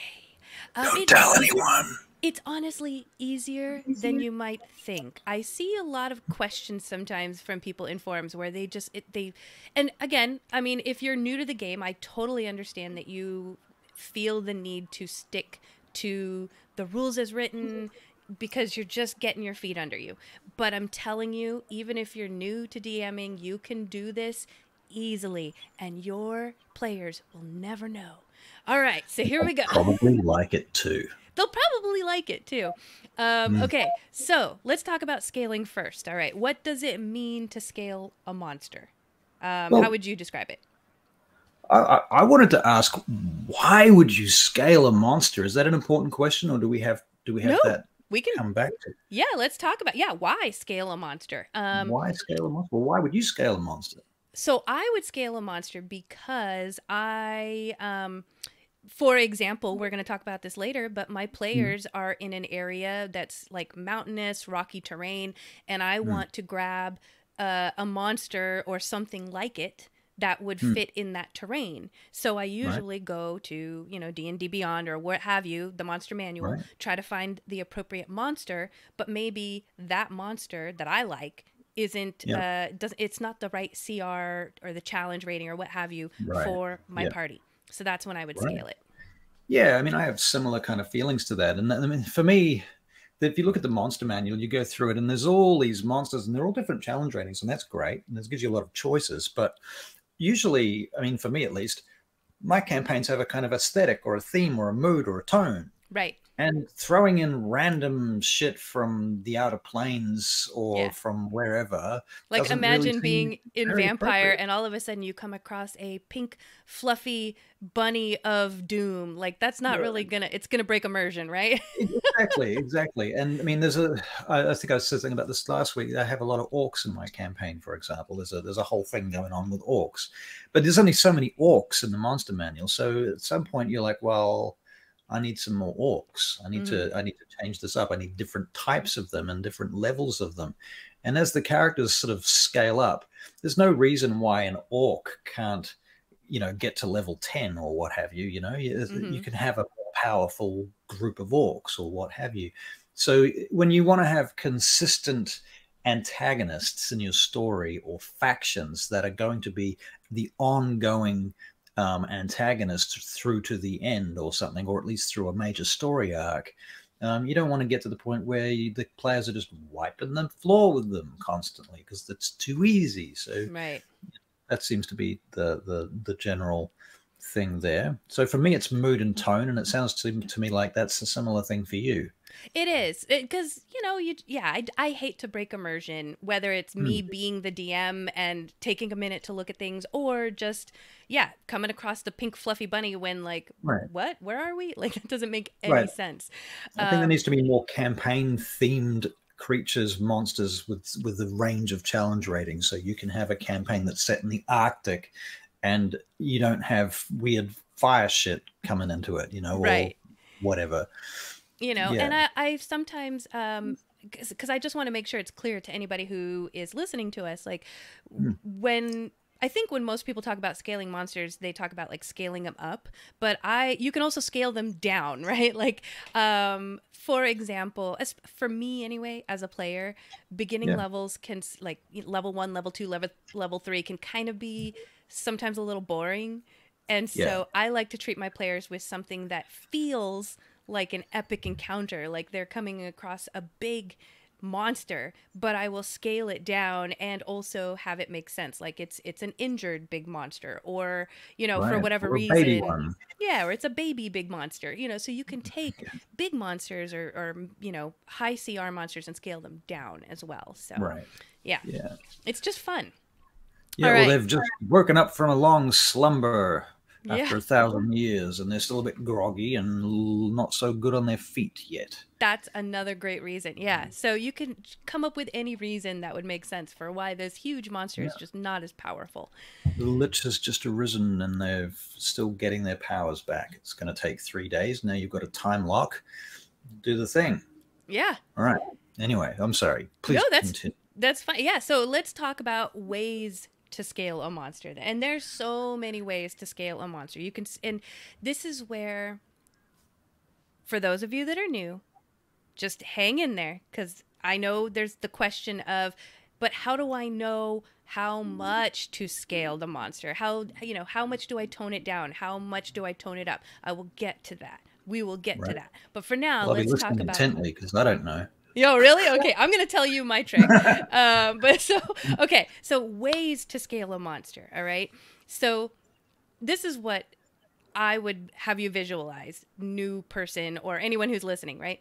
Imagine the monster's stat block. I mean, you can see them in the monster manual, online, what have you, but it's got just a bunch of information. It's got their HP, it's got their how hard they hit, their damage, their attacks. Armor class. Yeah, all the things, right? Every little thing on that stat block can be tweaked. Okay, so let's talk about it. So if you want to if you want to make a higher CR monster or lower CR monster, the easiest way I think to scale it would be go find, you know what? Sorry. I feel like we need to backtrack real quick. I missed something because I want to talk about challenge rating just for a second. Hate, before we get into scaling, because CR is a big thing, right? This is how new players or new DMs determine this is the monster I'm going to throw at you, because you guys are all level 4, so therefore this level 4 monster should be a good challenge for you, right? And it is based on a group of 4 players, so it should be 4 level 4 characters versus 1 CR4 creature. Exactly, right? If there's 6 of you, you have to think about that. Yeah, and they don't really give you a good scale in the I mean, yeah, I don't think I've seen it in the DM's guide. Like, yeah, if you have 6 players, then you choose this. They don't tell you that. They just leave it up to your good intellect to decide. But let's say, okay, 4 players, level 4, you choose a level 4 monster. Okay, now I think we talked about this last week, but the game doesn't know whether or not you've given your players high powered magical items. They don't know whether or not you've got all clerics. Like, they just don't know.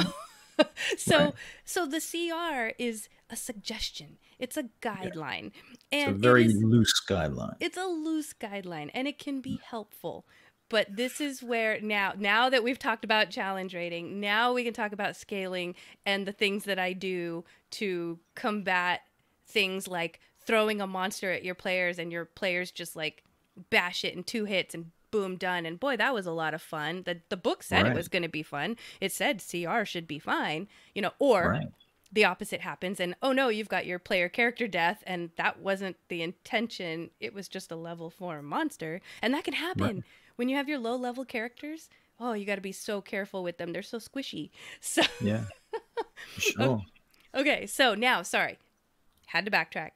Now we're talking about ways to scale your monster, right? So number 1, easiest way, reskin. So let's say we've got our 4 characters. They're out in the forest. We choose, I don't know, I can't even think off the top of my head what's a good CR monster. An ogre, okay. Now, you want them to fight an ogre, but maybe the CR seems like it could be a little high for them, or maybe you know that they don't have a lot of magic items, they don't have any healing potions, they don't have a healer, so you want to dumb it down a little bit. Easily enough, you could just, you know, reduce the HP, reduce the damage that this thing does. You can also go check out another monster in the monster manual that has a lower CR, and then kind of like match up those. That's the HP. That's the AC. Go ahead. We've got. I'm just looking at the ogre stat block, right? It's a CR2 creature. So theoretically, 4 4th level characters could fight 2 of these things at once. There you go. Right? Yeah. In theory. In or theory. one group of 2nd level characters, 4 2nd level characters could fight one of these things, and it would be a reasonable challenge rating. It would be medium. Not hard or deadly and not easy, but medium, right? Right. Yeah. So that's just a sort of benchmark, so that you can think about that. Okay. Where the ogre is sort of a sort of, call that the standard kind of, you know, I don't know, gives us an idea, at least something to latch onto. Right. Yeah. So let's say, okay, so we've got 4 level 4 characters, and then we throw 2 ogres. Okay. Right. Now, what I've heard is the old adage is just add more HP. If it looks like they're just handling it and they're not taking any damage and they're just whipping these ogres' asses, then just bump up their HP until it feels right that like they're posing a challenge, which can be okay. That's okay to do. It can be problematic too. I mean, you've got a range of hit points normally. I mean, D&D Beyond tells me that they have 7d10 plus 21 hit points, right? So you could roll those 7d10 and add 21, or you could take the average, which is 59, or you could just choose to give them the maximum number of hit points that they can have. You know, the other thing to keep in mind is once you add 2 ogres, you've got twice as many attacks. It changes the action economy significantly, and it's actually harder than a challenge level 4 creature. Right. Because you're basically the players are getting 4 turns essentially against your 1 turn, you know? If you've got 1 creature, yeah. And the minute you start adding them, I mean, because that's the other way to make encounters harder, is just add more monsters or what have you, you know? Right. So anyway, if you're going to scale these up, like I said, people can add HP. You can just kind of, or sometimes I've heard, you know, DMs do it in the middle of the encounter, right? Oh, this isn't going the way I wanted. Let's just say that they're not dead yet for like another 2 rounds or something. You know, like they'll just kind of add it on the fly. You can buff up their AC. Why don't you put, I mean, if these are ogres, I mean, I don't know, could they be armored? And then maybe you have to ask yourself, why would they be armored? Or maybe there's some natural armor, like they're wearing hides or something, but something to bump up their AC.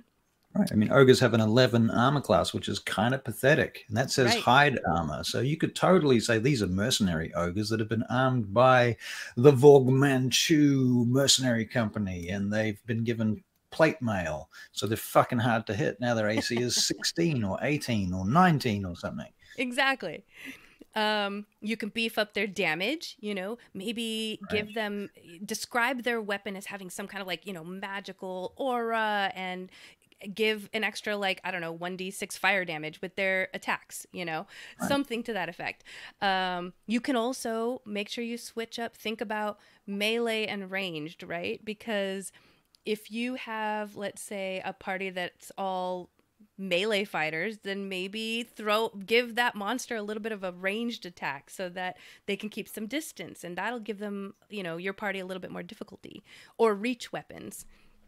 Right. Yeah, so we deal a lot with reach in the game that I play in, because I'm a chain fighter, so I have a 10-foot reach. So we end up facing a lot of monsters that have reach as well. My DM's like, well, if you can do it, I can do it too. Absolutely.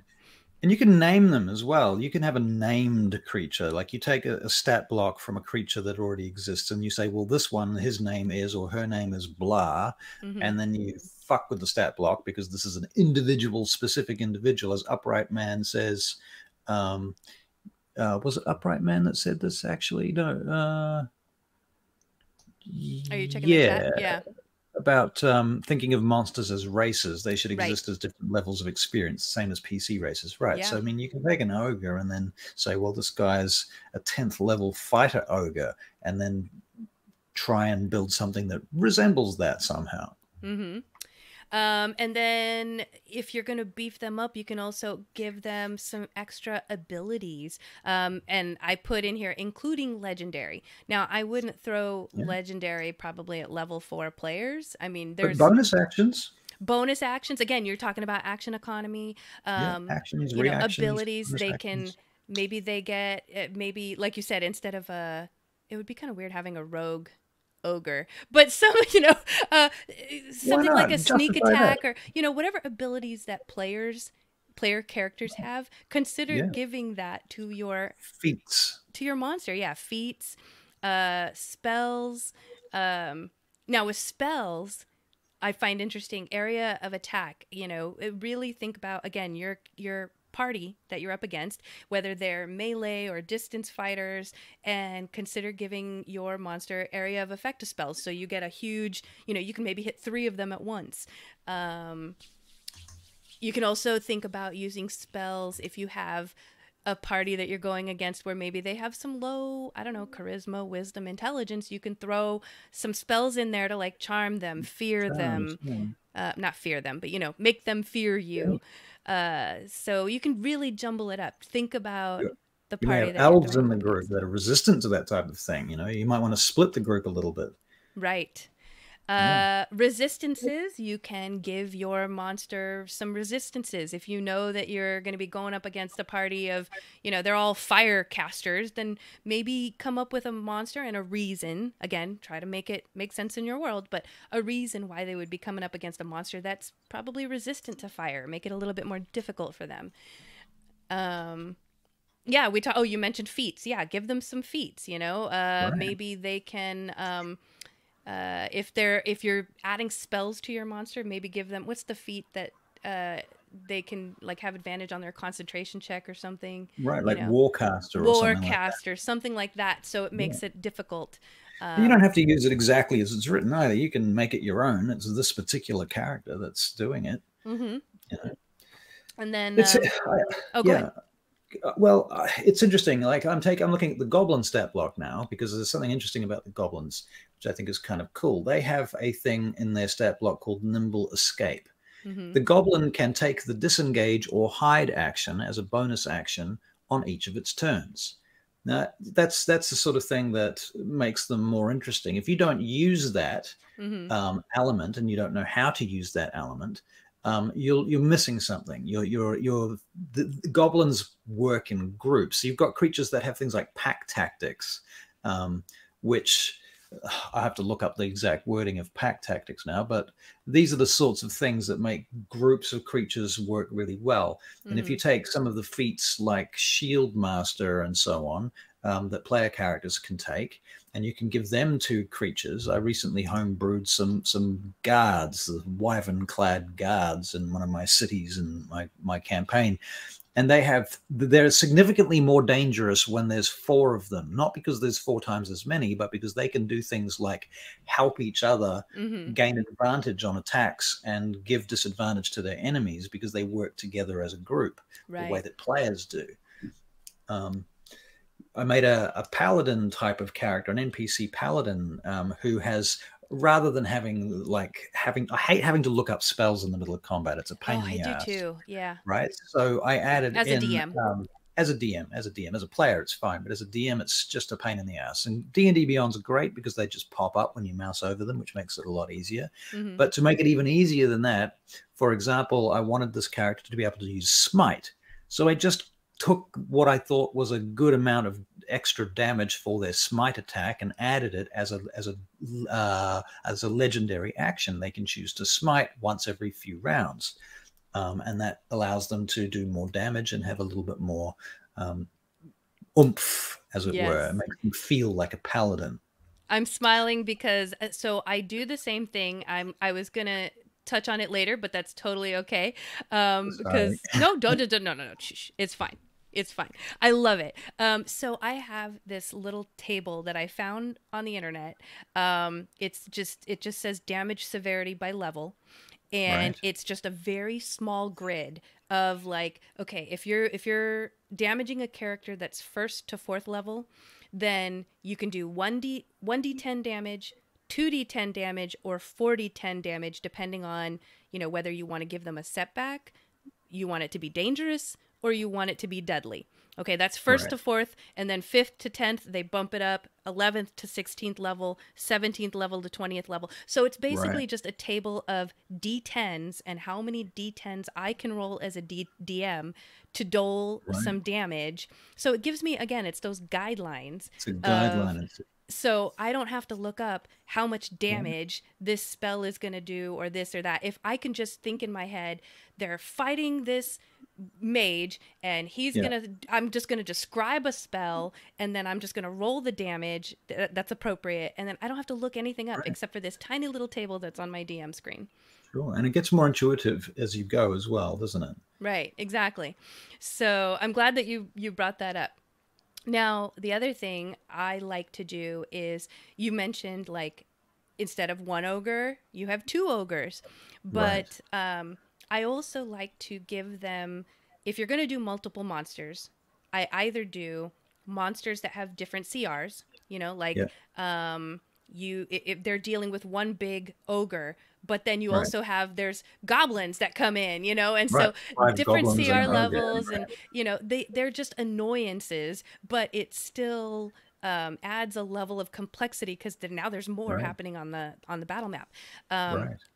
This is what I say. I like to call them two hitters, because Right. if I do this, if they're fighting a big enemy, and I throw in just a bunch of little enemies just to kind of like add some complexity, I literally will sometimes just go have a little piece of paper and go, okay, that enemy got hit once. Okay, he got hit twice. Boom, that one's down. Okay, this one got hit twice. That one's down. And if they get hit twice, boom, I'm not even tracking HP, nothing. Right. It's just enough to get them worried and thinking strategically about how to move on the battlefield. Right. So yeah, that's what two hitters is what I call them. Yeah, that's a great idea. I've heard what's his face, Matt Colville, talk about this sort of thing too. He's got a lot of ideas about homebrewing monsters. He reckons that monsters are either, the D&D monster manual monsters are either bags of hit points, or they have very high armor classes. It tends to be one or the other. And if you want to make things fucking deadly, then you give them both. The other thing I think is interesting is, like, some of the creatures in the monster manual more or less have descriptions about how to run them, and knowing how to run creatures is kind of important. Like, looking at the stat block on the fly is fine, and I do that a lot, and in fact almost always, but at the same time, if you've gone through the stat block prior to the fight, prior to the session, and you've had a chance to actually think about, how am I going to use this monster, and how am I going to use it in conjunction with the other creatures in the encounter? Because they can really tie things up that way, and you can put on more or less pressure depending on how tactically you want them to think. A group of goblins that are not being tactical are pathetic. But a group of goblins that have got their shit together and a plan can fuck you up. Yeah. Like, they really can. I mean, you can use things like grappling and grabbing and I was talking about that restraining stuff before, shoving people and all those actions that nobody ever thinks to use, like the dodge action, stuff like that. They can hold actions just the same way as players can. Yeah.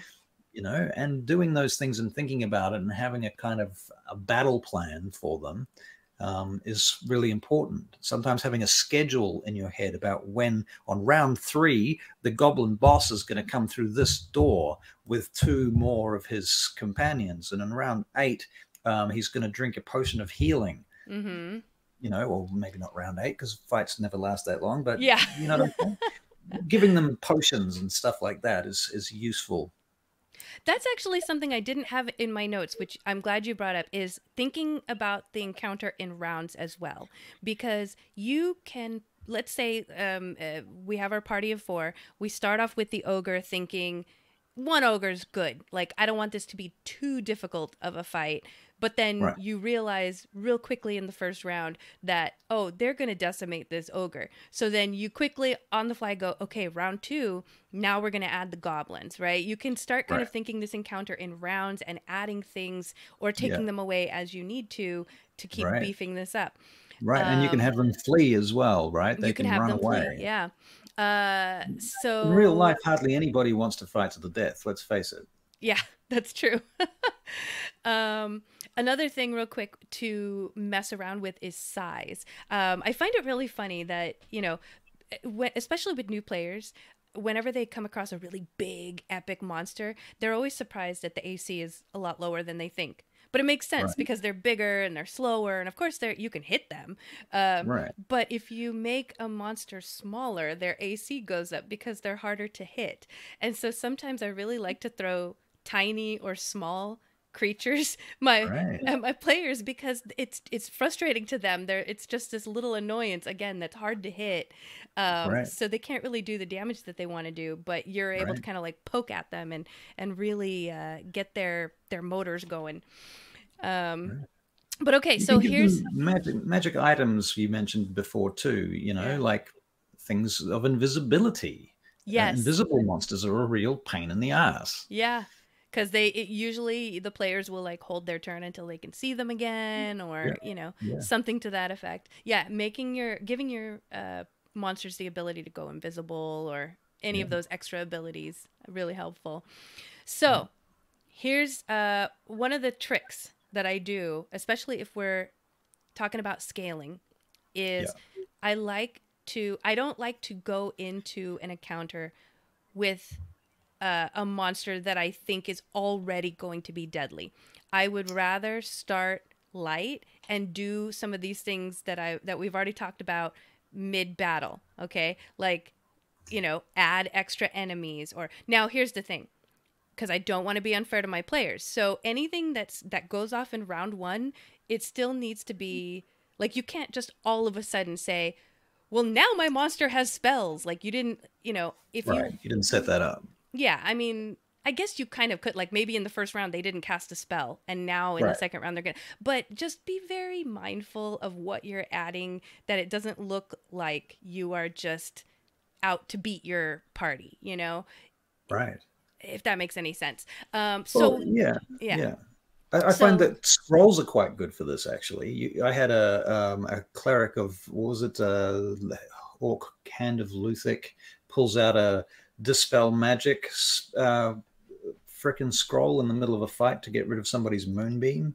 Didn't work, but it was something, and it added flavor to the fight, and it added tension, which was pretty cool. Oh, I love this. Upright Man says, carry a bag of flour for invisible creatures. Right, yeah. I actually have a character baker in mind that I might have to just always carry a bag of flour now, even. Yeah, that's going to be great.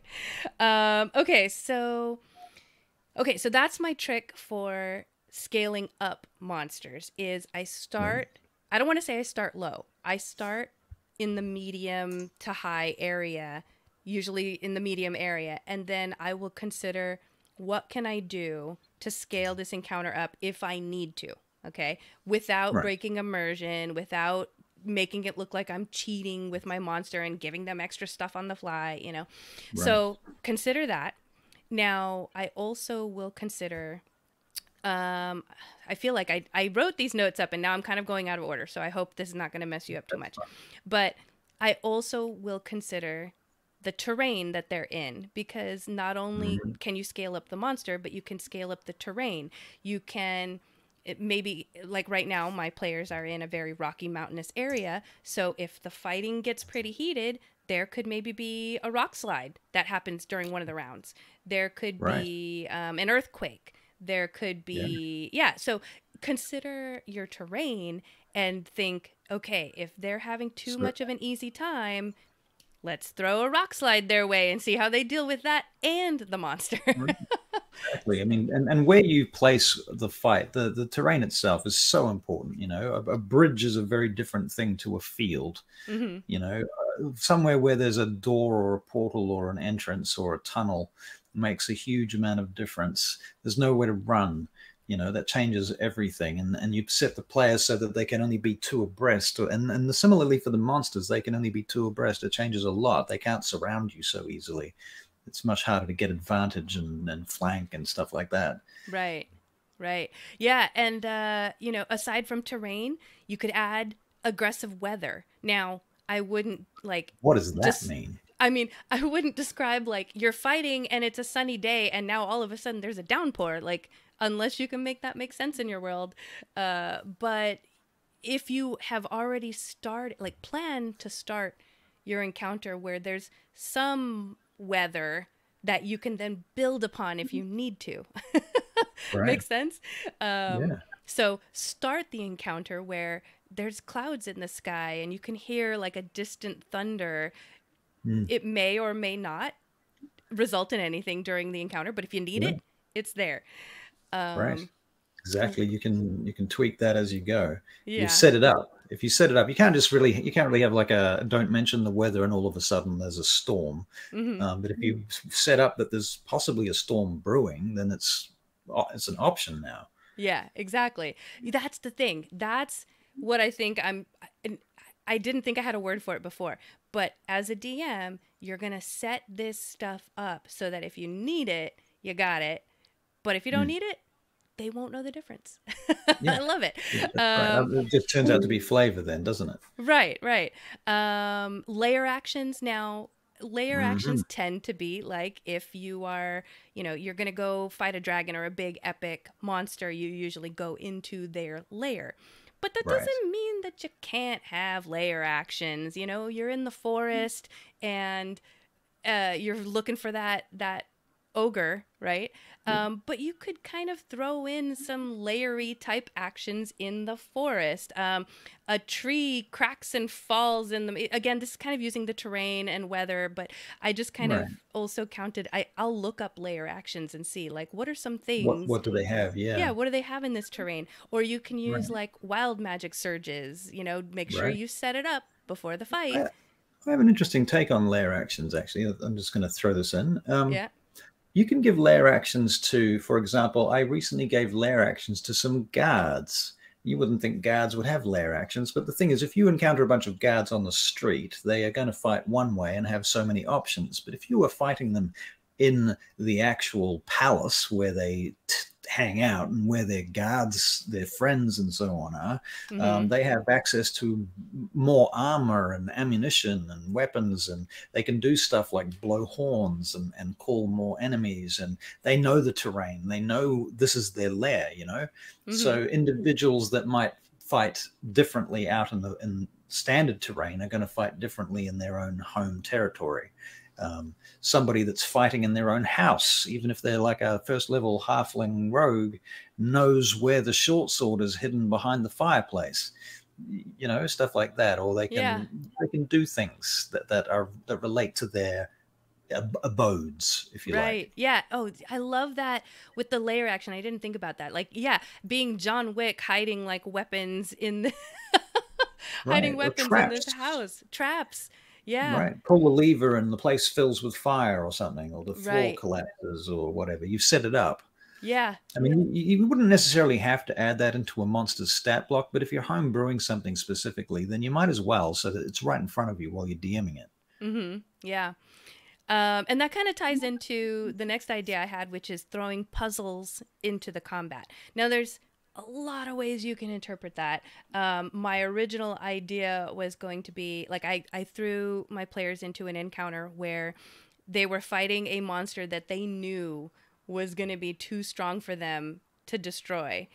And that the only way out of this encounter was to solve this puzzle, which would then kind of like, they would teleport out of this area and no longer be in the area. And so that was an interesting encounter because they're fighting, or they're defending at least, and trying to kind of like fight, but really the whole point is the puzzle, but it's still combat. So that was interesting. But I like your idea of like the lever. You know, you could be in a combat situation and have like a Home Alone style traps or something involved that maybe Right. they see it and they Right, could identify exactly. and use it in the combat. See, there's a kid with lair actions. Yes. He doesn't have a lot of actions, but he's got a lot of lair actions. I love it. Oh, going back to the invisible creatures, I see everybody's got some ideas for invisible creatures. Sand, yep, animal companion that can sniff them out. I'm really fond of making homebrew creatures that have sort of work together. I mean, I was talking about last week, I think I was talking about the red fangs of Shargas. I made these elite red fangs of Shargas. And they're really just buffed up standard red fangs, but I also buffed up the bats, the giant bats that they fly on. And I created a situation in both the stat blocks that relate to each other. So when they're working together, they can do extra stuff. So what, you know, when you've got a elite red fang riding an elite, the bat can use its bonus action on the red fang's turn to give them the dodge action. So the bat can dodge for the red fang as long as the red fang's on the bat. Yeah. Do you know what I mean? Yeah. And then a legendary action where they can jump off the bat and do awesome amounts of damage with that first attack. But that then puts them on the ground, so they no longer have the bat. But yeah. Yeah. So that's my take on that. Yeah, I love, I mean, so hopefully, guys, I'm telling you, there's all these different things you can tweak and add kind of on the fly, but also think about setting it up pre-encounter so that they're there for you if you need them.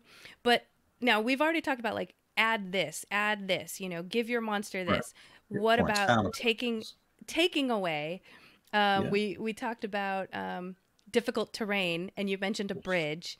Imagine if the bridge started collapsing in the middle of the encounter, right? So now they're fighting, but they're also trying to like, how do I not fall down this ravine? You know, you can take things away.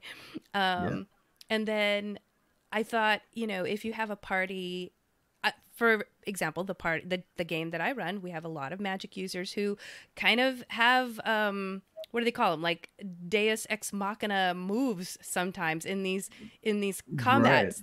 And it's all because of magic. And so if you find yourself with a party that has a lot of magic users, maybe come up with a reason why there would be some anti-magic fields on the battlefield, or maybe the entire battlefield is anti-magic, and they need to be a little bit more creative. I mean, that could be difficult, but if you want your casting NPCs to be able to really sustain themselves for more than a couple of rounds, and you've got magic users on the field, you must give them dispel magic. Yeah, it's really, without it, they're significantly weaker. Yeah. They're very squishy. So that's why be careful about it. And again, you know, consider if you're going to add any of these things, take any of these things away, just consider what's the worst case scenario, you know, for them, and what's the best case scenario, and just plan for both. Put something in there, set it up so that you can plan for both, and then just, if you need it, kick it off. Or don't. Yeah, and the other thing too, like one of my mistakes that I always make when I'm running spellcasters is I often forget to cast mage armor on the first turn. Right. So you either have to go, oh, they did it before the fight started, but then you've got to justify that they knew the fight was going to start. Yeah. You know, or you have to take an action to do it on the first round, or if it's partway through the fight, they've got to stop and cast mage armor, which is extremely annoying for you as a DM or for the character. You know, they surely would have thought of this, but you didn't do it, so you have to go along with it. So yeah, that's one of my common mistakes, is forgetting that. Now that I've... All personnel report to the nearest tornado shelter. Oh, I think we're on. Are we on? I think we're on. Are we back? Are we alive? Hey, chat, come find us again, please. Come and find us again. I don't know what the hell happened there. Yeah. Just more tech issues. The tech gods, they are testing us. This is challenge rating 20 stuff. Is it? It is. It is. Okay. All right. Something went... That was me. I was just getting all the other things back up and running. Make sure I've got you muted over there. Yes. We have one viewer. Hopefully our viewers are coming back. Come back and join us. Come back.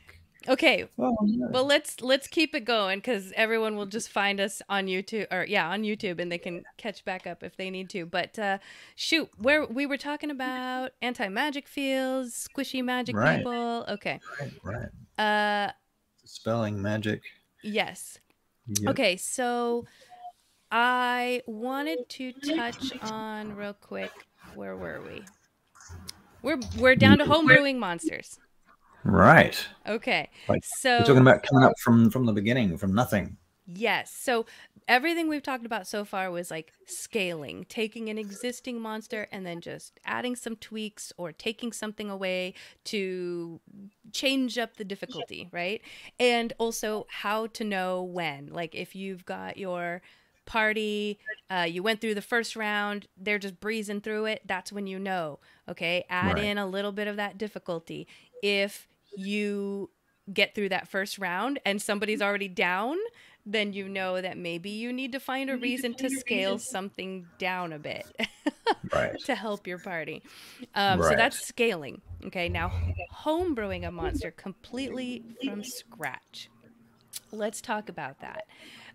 How do you start homebrewing your monsters? Where do you start?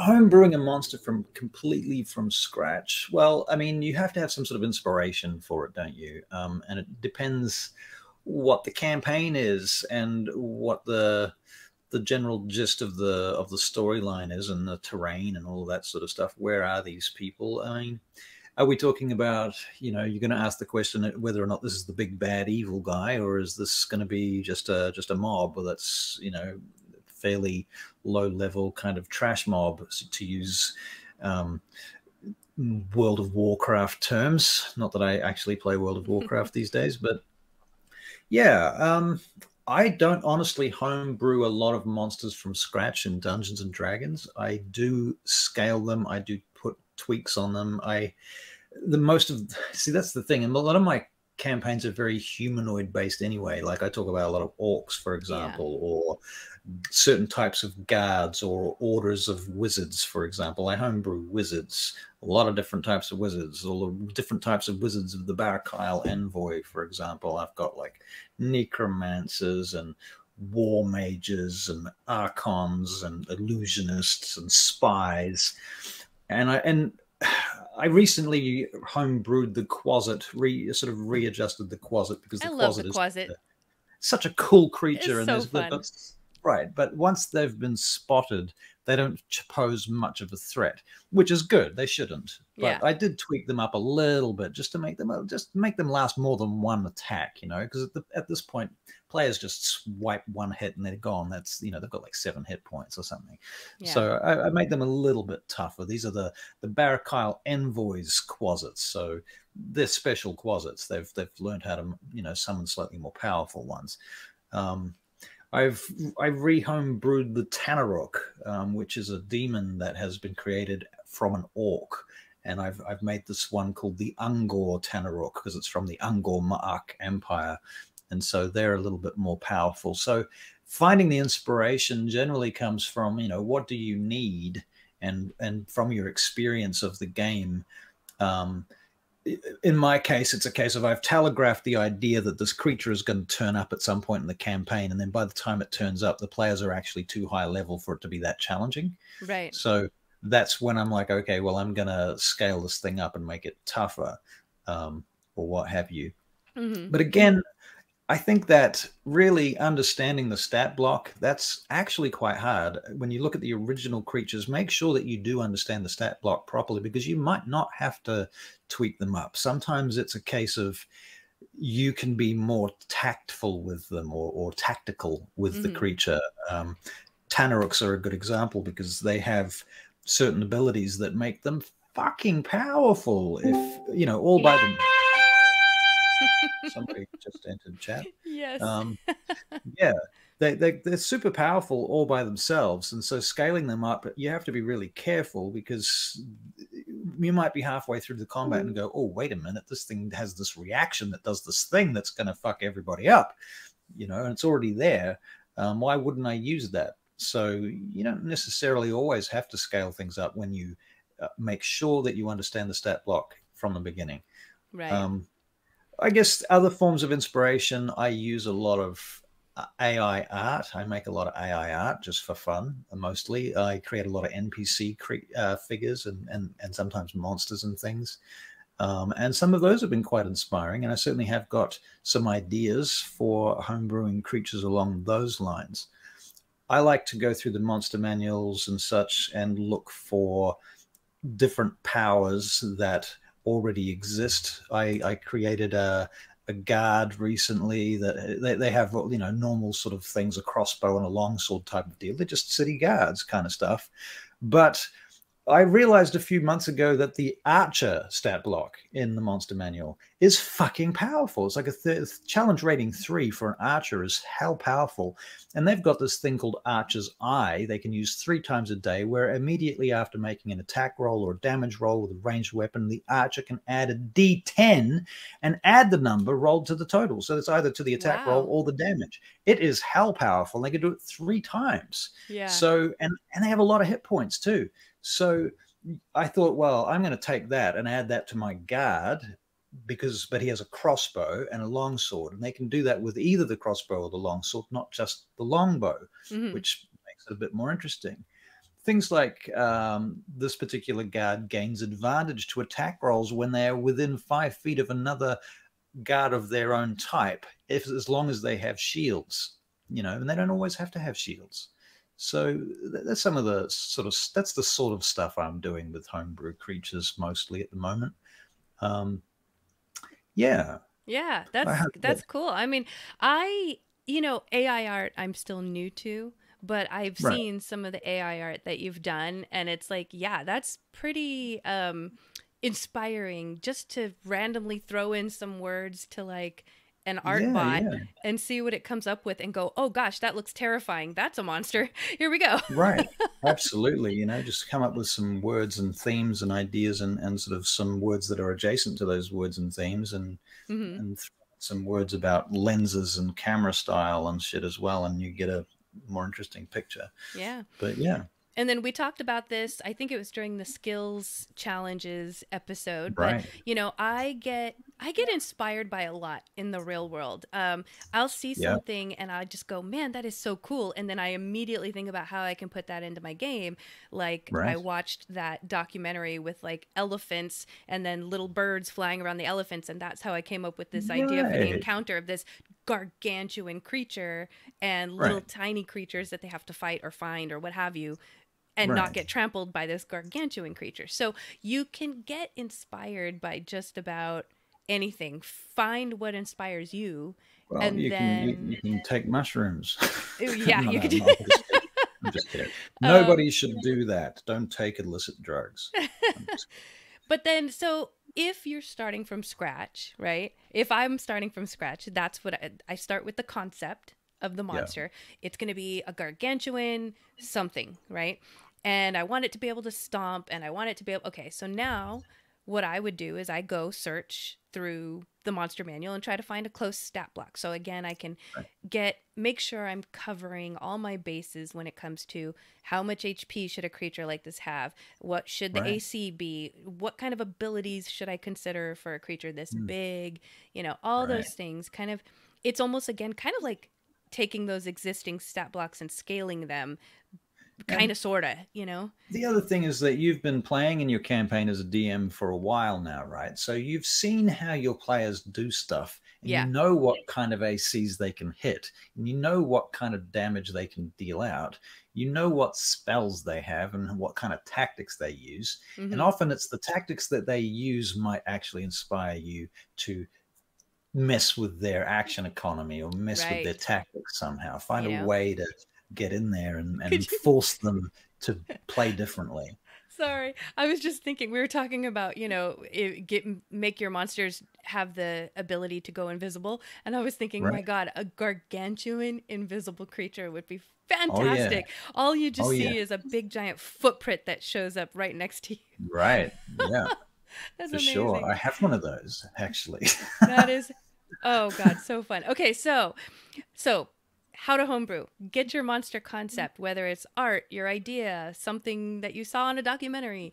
Find a stat block so you can start thinking about all the stats, and then tweak as need be. You know, like Also, just want to take one step back. Myths, legends, stories, movies, comic books. Yeah. But, you know, I find especially going back to those archetypal things that we get from myths and legends and old stories, and even religion, that's a fantastic place to start, because there's so much pathos behind those types of entities that you can bring in. You can look up things like, and I don't necessarily recommend this to everyone, but, you know, things like the Keys of Solomon, the Goetia, which is basically a list of demons. Go into things like the lists of angels and things, and find out what they're the angels of this, that, and the other thing. There's all sorts of real life entities that you can find and develop into something. You can change the names, but you can, you know, you might want to keep a core concept or merge it with something else. Be careful. The stuff all goes in here and slips into your subconscious and can come out and bite you on the ass. Yeah. Anyway. So I'm trying to think if we thought of everything as far as home brewing. Oh, I did want to cover real quick as a DM, because if you're not following a written adventure and or you start throwing homebrew monsters or scaled monsters, make sure you consider oscillating between easy encounters and hard encounters. You don't want to just pummel your party all the time. Yes, it is a lot of fun as a player to know that you're fighting this epic monster, and then the next encounter is another epic monster, and then the next encounter is another epic monster, and it starts to get a little like meh, you know. So sometimes it's a lot of fun to be a player knowing that you're fighting 100 goblins and it takes 1 or 2 hits to kill the goblins, but it's so much fun to just feel powerful and be like, I killed 5 of them, how many did you kill, you know, like so make sure you oscillate. I had a player in the Vein Gate Chronicles. She's a cleric and she has a Mace of Disruption. And the thing is, the Mace of Disruption is great, but it's not that useful most of the time. It's good, but it's not amazing. But then we had this one encounter with a bunch of undead, very low-level undead creatures, and she was just annihilating them. And she had so much fun doing that. So I guess if you've got a player who's got a particular type of damage that the other players don't have, that they don't get to use very often, that can be really fun for the players, because they finally get to shine in a way where the other players are like, my hits aren't doing any damage, but yet the cleric's wandering around just smashing the shit out of multiple skeletons and undead all at the same time. The undead was what I was going to bring up. Yeah, clerics always have that, you know, turn undead. And if you don't, if you have a whole campaign with no undead, they're going to feel unfulfilled. So. I mean, you can have fiends or something instead, but. And I have a lot of fiends in my game, and that will be something that I'm going to be developing more of. All right, so here's where we're going to get into just a few tips and tricks. Again, I mean, we've pretty much talked about scaling and homebrewing, but here's just a few things, okay? So there are online calculators that you can use so that you can input everything but the CR. So if you're homebrewing a monster and you just want to know what CR to assign it, you can enter all the stats and then it will calculate the CR, okay? You can also do the reverse, which is like you can put in like the CR, or you can put in a monster that exists already, and then the tool will scale up or scale down. You can tell it like, I want this level 4 monster to really be level 16. How do we scale that up? And it will automatically do that for you. So there's tons of online tools that you can Google and search for. There is also, if you go on the D&D Beyond website, there's the actual calculation, which I don't know. It's just not as fun. It's a lot of work, but you know, you can. But it has the math. It's worth reading through that calculation. Yeah. It just is. So that you've done it once. Maybe you don't have to use it every time. Basic. You know, there is a calculation. Right now. I'm going to get into a few things here real quick because I've talked about how to know when to scale up, but then how do you know when to scale down, right? If I had to scale down an encounter, and I did talk about, round 1, somebody's down. Oh no, I made my monster a little too OP, right? Yeah. So here's the thing that I do. This is only if I'll use the basic, like, I want to throw a medium monster at them for most encounters, or I'll throw a medium encounter. But if I know, because the story and the narrative, that, they're going to have an epic battle, this is what I do.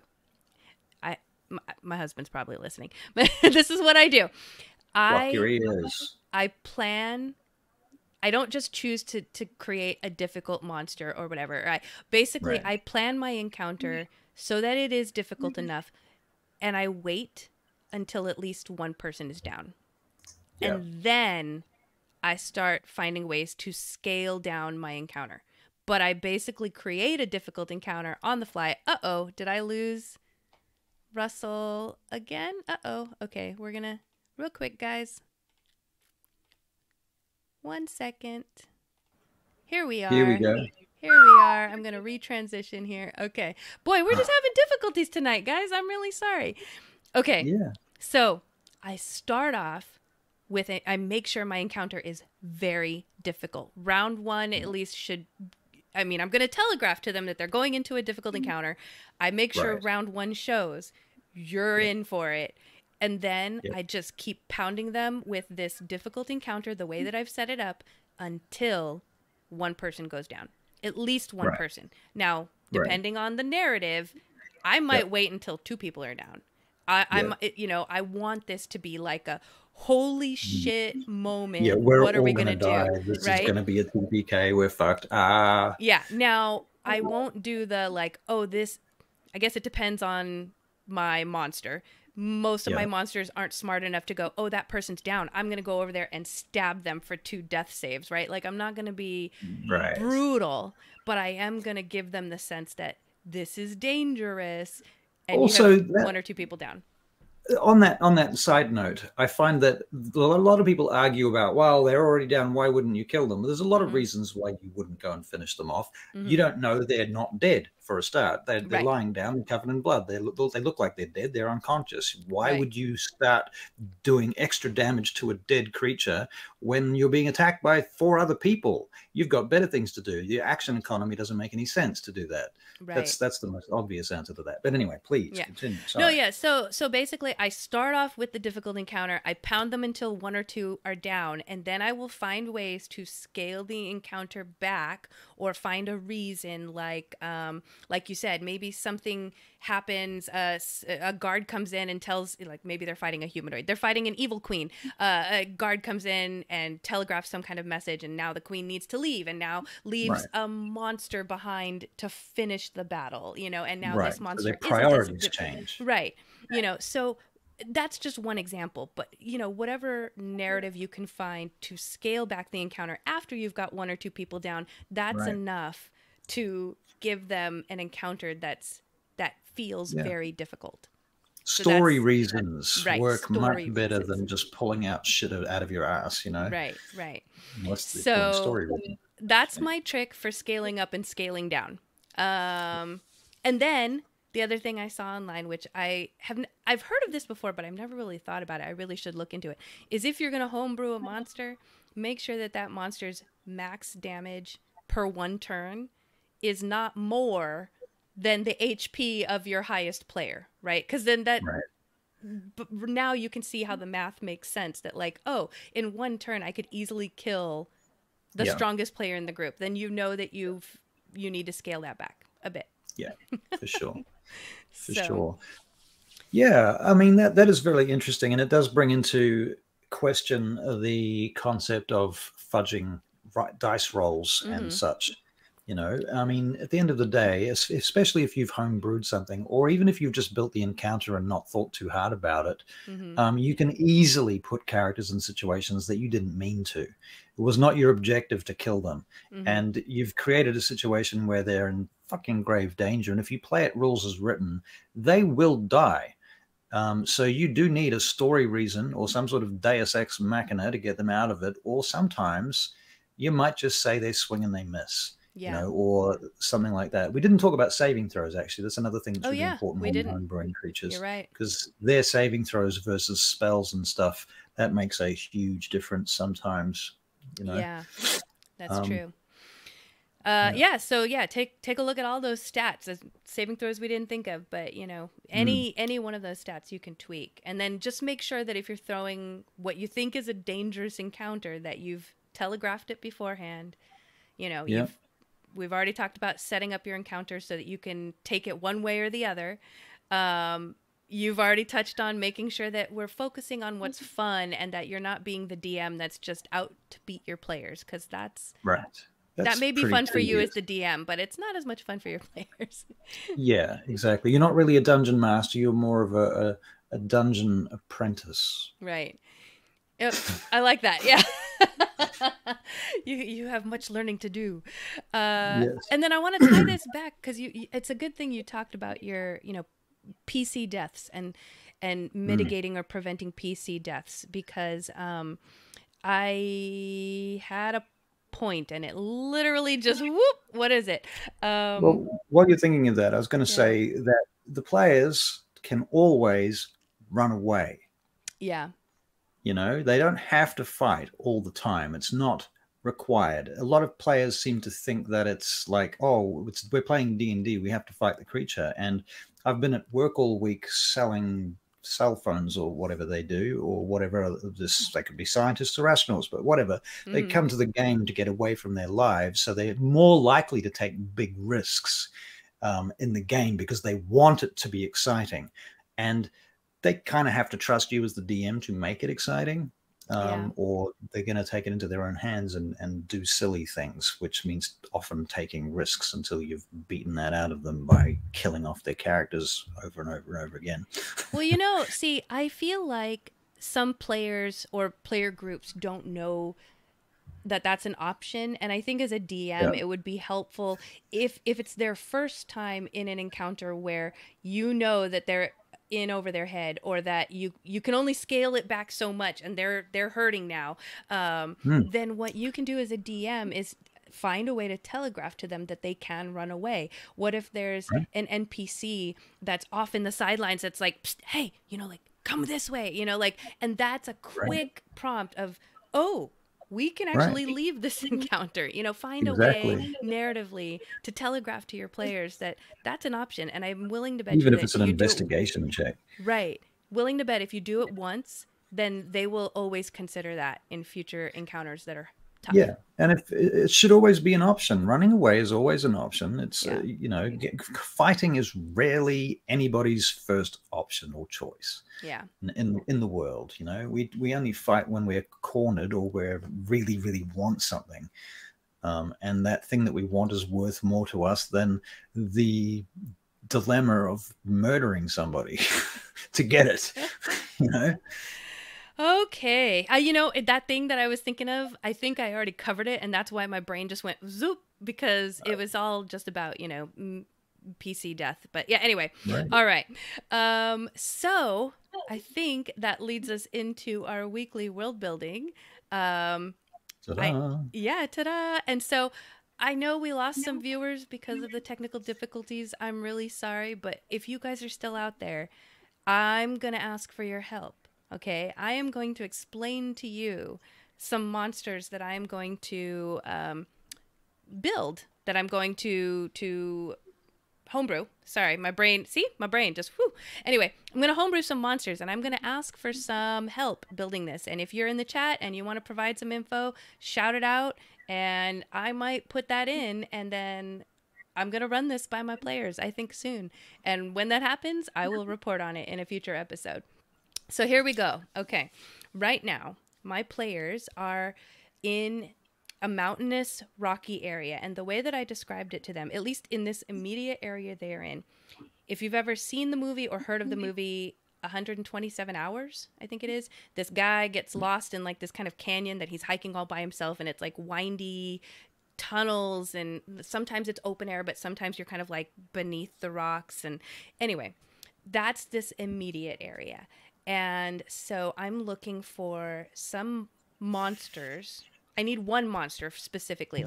I'm looking for a big, sturdy, some kind of a monster that would be in mountains and canyons that is also touched by the Shadow Realm. And what I mean by that is I want them to get some kind of feeling that this monster looks familiar to them but different. What's different? Something about the Shadow Realm, because that's what's going on in my world right now, is the Shadow Realm seems to be kind of merging with or coming into the material plane.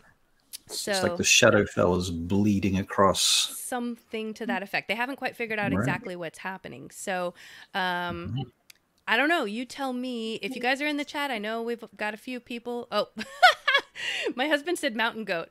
Okay. Now, what if it's like a huge mountain goat? I don't know if I'm actually going to do a mountain goat, but I love this. An undead huge mountain goat. Oh my gosh. And I do actually kind of like that.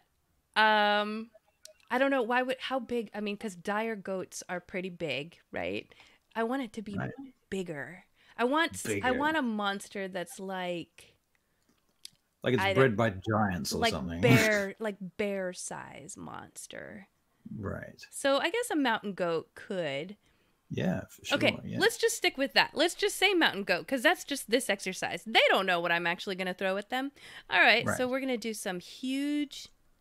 Sorry, technically I guess it would be a large, right? Mountain goat. That has somehow been touched by the Shadow Realm. So what would this monster do that would give them the idea? Like there's like Shadow Step.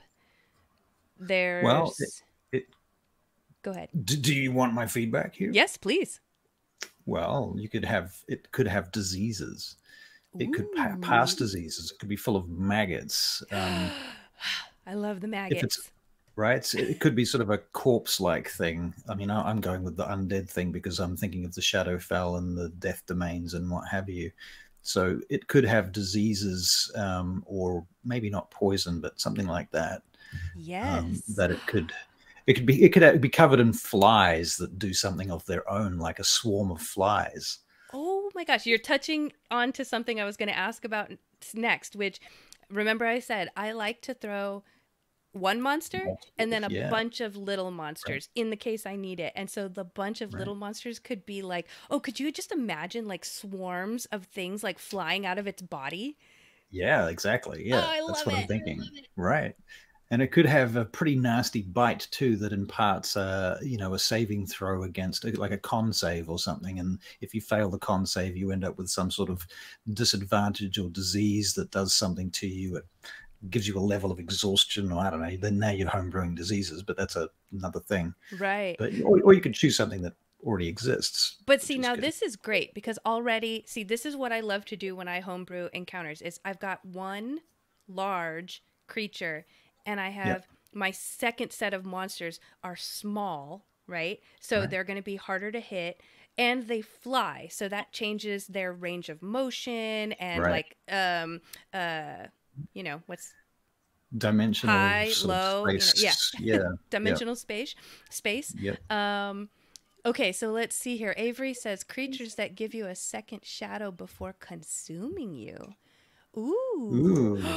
Count the shadows. Ooh. Oh, and who's your wife said leper mountain goat. Oh my gosh, could you imagine? Okay. Now I'm getting really excited. Two different things. Okay, so first I'll get back to the shadows in a minute, Avery. But this leper mountain, can you imagine they come across mountain goats that look normal? But if they like start touching them, messing with them, like pieces of skin start sloughing off. Oh my God. My players hate me because I do a lot of body horror in my game and I don't mean to. Nice. I just find it so fascinating. Oh my God. Pieces of skin start sloughing off and then they're attacked by swarms and now the goats turn around and it's like the music video Thriller. And now they're like a dead mountain. I've got an idea for you. You want to put a puzzle into this situation? Uh-huh. What if it had a collar? And if you could get the collar off it, it would diffuse it. It would because the Like- collar is causing the undead creatures, you know, making it into this thing. If you take the collar off it, its powers sort of dissipate. But you have to figure that out. It could even have a bell that does something like Toll the Dead. Oh, What if like a goat with a bell that did Toll the Dead? bell is interesting. I like it. Toll the Bells Dead. are very shadowy, you know, Shadowfell, Shadow Realm, death kind of symbol. I love it. I love it. Okay, I've got to get back to Avery real quick with the shadows. I love the idea of the second shadow. I think that has to be maybe a different encounter. That is so conniving. I love it that I want it to be like a humanoid enemy that they fight. An enemy. But I'm gonna type this down somewhere because I'm gonna think about how I can implement this second shadow. I love that idea. I love the leper mountain goat so much. I don't know how I'm gonna do it, but I love it. Helen. Let's see what else. Oh my God, you guys, keep them coming. Okay, so right now we have large mountain goat, maggots, undead, diseases. I love the idea of diseases. I have actually been thinking about homebrewing some diseases. Oops. You're in and out, in and out. Uh-oh. We have to think about reactions and bonus actions and lair actions as well. Yeah. You know, what's this thing's lair about, you know? No, the layer actions are going to be the Shadow Realm, because if you remember what I described in my previous games, there's this huge dragon, which is the BBEG's dragon, and its breath weapon is that it opens portals into and out of the Shadow Realm. And so literally right now what they're seeing in the material plane is these black holes that just kind of keep opening up everywhere at various, you know, on the ground, in the sky, and things from the Shadow Realm are eking out into the material plane. So what if part of the layer actions is that these black circles are starting to like show up in the middle of the battlefield? Well, no, because then that means the dragon's here. I don't know. I have to think about this. Yeah. I have to think about this. I mean, goats have pretty scary screams, actually. I mean, there's this whole trope about goats have this kind of human scream. Uh-huh. Do you know what I'm talking about? Yes, Maybe I that love could it. Be, right, that could be like a special action that it has on a recharge. And Do you it know what I mean? deafens Like, them, maybe. They maybe scream and it deafens them. Or it causes fear, or both. Okay, so Avery told me to Google Vashta Narada. Oh, yes! I remember this episode from Doctor Who. I was wondering why it sounded familiar. Oh, I love it. Yes. Okay, so if you haven't watched Doctor Who, for anybody who's watching the show, boy, I don't even know how to explain Vashta Narada. Google it. Yeah, because I'm not going to get into that. Yeah, it's a bit too complex to try and outline. It is, here, and I don't want to ruin it because you just got to watch the episode. It's a good episode. All right. A good point. So, okay, I think I like where this is at right now. I do want to maybe give the swarms of flies some shadow aspect to it, Shadow Realm aspect. Right. I mean, the flies So could merge into a being of their own or something and then dissipate, and it'd be very fucking hard to hit. Say that again. They merge into the flies could merge into a shadow or into a being or something like a more complicated single entity. Yeah. And then come apart, kind of like a hive or something like that. I don't know. That's just a thought, but I don't know. I like the idea of lots of buzzing flies being extremely annoying, and and it also allows you to telegraph the creature a bit too. Yeah, I like the idea. I'm trying to think how we can like scale this up with the, you know, terrain or the hazards. I'm wondering if these swarms can make it difficult to see. Maybe they Blindness, you know, like for blindness, sure. kind of like a shadow aura kind of thing. Conditions. Yeah, conditions. I mean, obviously with the diseases and stuff, we can do that. Now, are you familiar with rot grubs? No. Challenge rating 1/2, armor class 8, 22 hit points. Rot grubs are finger-sized maggots. Now you could scale them down and make much smaller rot grubs and put them in a swarm, because you can get them as a swarm of rot grubs. Or you could just use them the way they are and just flavor them. And these things could be disgorged from the creature's mouth or something on a bite attack. Say that again, or that last part. If you damage the creature or you hurt the creature, or if it bites you or something, or you touch it, it might give you these rot grubs. Right. Alternatively, you could make the rot grubs fly and then call them a swarm of flies. Yeah. I don't know. Oh man, I cannot wait. You guys, I am going to throw this at them, and this is what I love, is even if they're listening, because I know my husband's listening, he has no idea how this is going to be put together, when it's going to happen, and when it does, I know he's going to laugh, but this is going to be great. I can't wait. Okay, let's see. Avery said there's an anime villain who controlled mosquitoes that fed on people and animals, then powered up by absorbing their collected blood. Ooh, You could heal the goat with the flies. Ooh, I do love that. That's good. Okay, guys. Oh, you folks. I love you guys. All right, this is going to be great. So, got all the world building that I need for this. I'm going to put some stuff together. How fast does this go? It's got to have a bite attack and a horn attack, right? Because it's a goat. Yeah. Oh yeah, right? Like it can have a possibly hooves as well. What's not is it rushing? What's the word I'm thinking of? Where you charging, like a charge, charge attack, jumping, obviously. Oh, I love the idea of terrain, doing like the rocky side terrain. Yeah, has a climbing speed, maybe. Yeah. Right. So, and it might have a very fast climbing speed so it can get away and jump on rocks and stuff in a way the players can't keep up with it. It can get around them and flank them and stuff. I love this. Okay. Man. I gotta take one note real quick before I forget it. Okay, okay. Anyway, all right. I don't want to say it out loud because I think they're listening. So I'm just going to keep that there.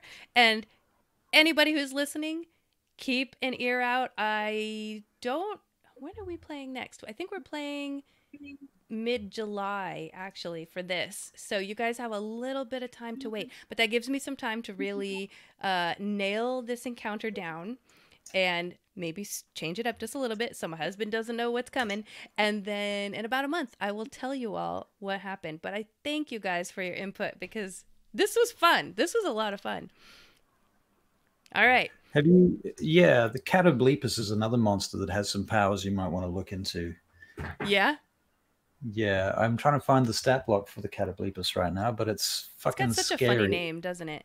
It does. Do you know the one I'm talking about? I do know the one you're talking about. I actually just wrote something up on it the other day. Oh, really? But I can't remember anything about it, really, other than that it's a goat monster.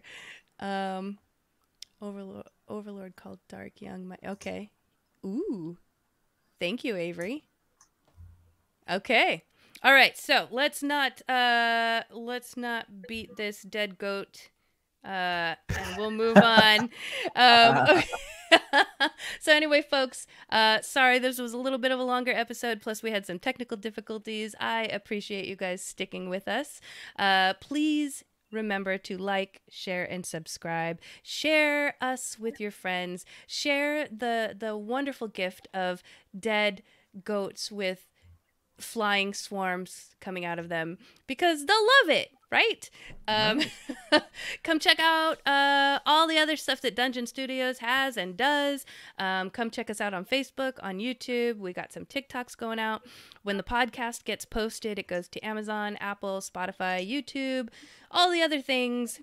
And then, of course, we are always on Discord, so come find us on Discord. We love to chat with our community, get ideas, and that's just where we're at all the time. So come say hi to us. Yeah. All right. If you're interested in playing Dungeons and Dragons and such, you can come and find me on my Discord channel and YouTube and Twitch. And if you're interested in streaming on Twitch with me, I have a number of different streams available. Yes, so come and talk to me about that and such, like blah, blah, blah, yada, yada. and all Links the things, stuff and around. things. Yeah. All right. Use so your imagination. I'm gonna sign us out unless you got anything Alright. you want to do, and say these days can be fun days when you talk nerdy with friends. Nice and smooth. All right, you everybody. go. We'll see you next week. See you next week. Goodbye.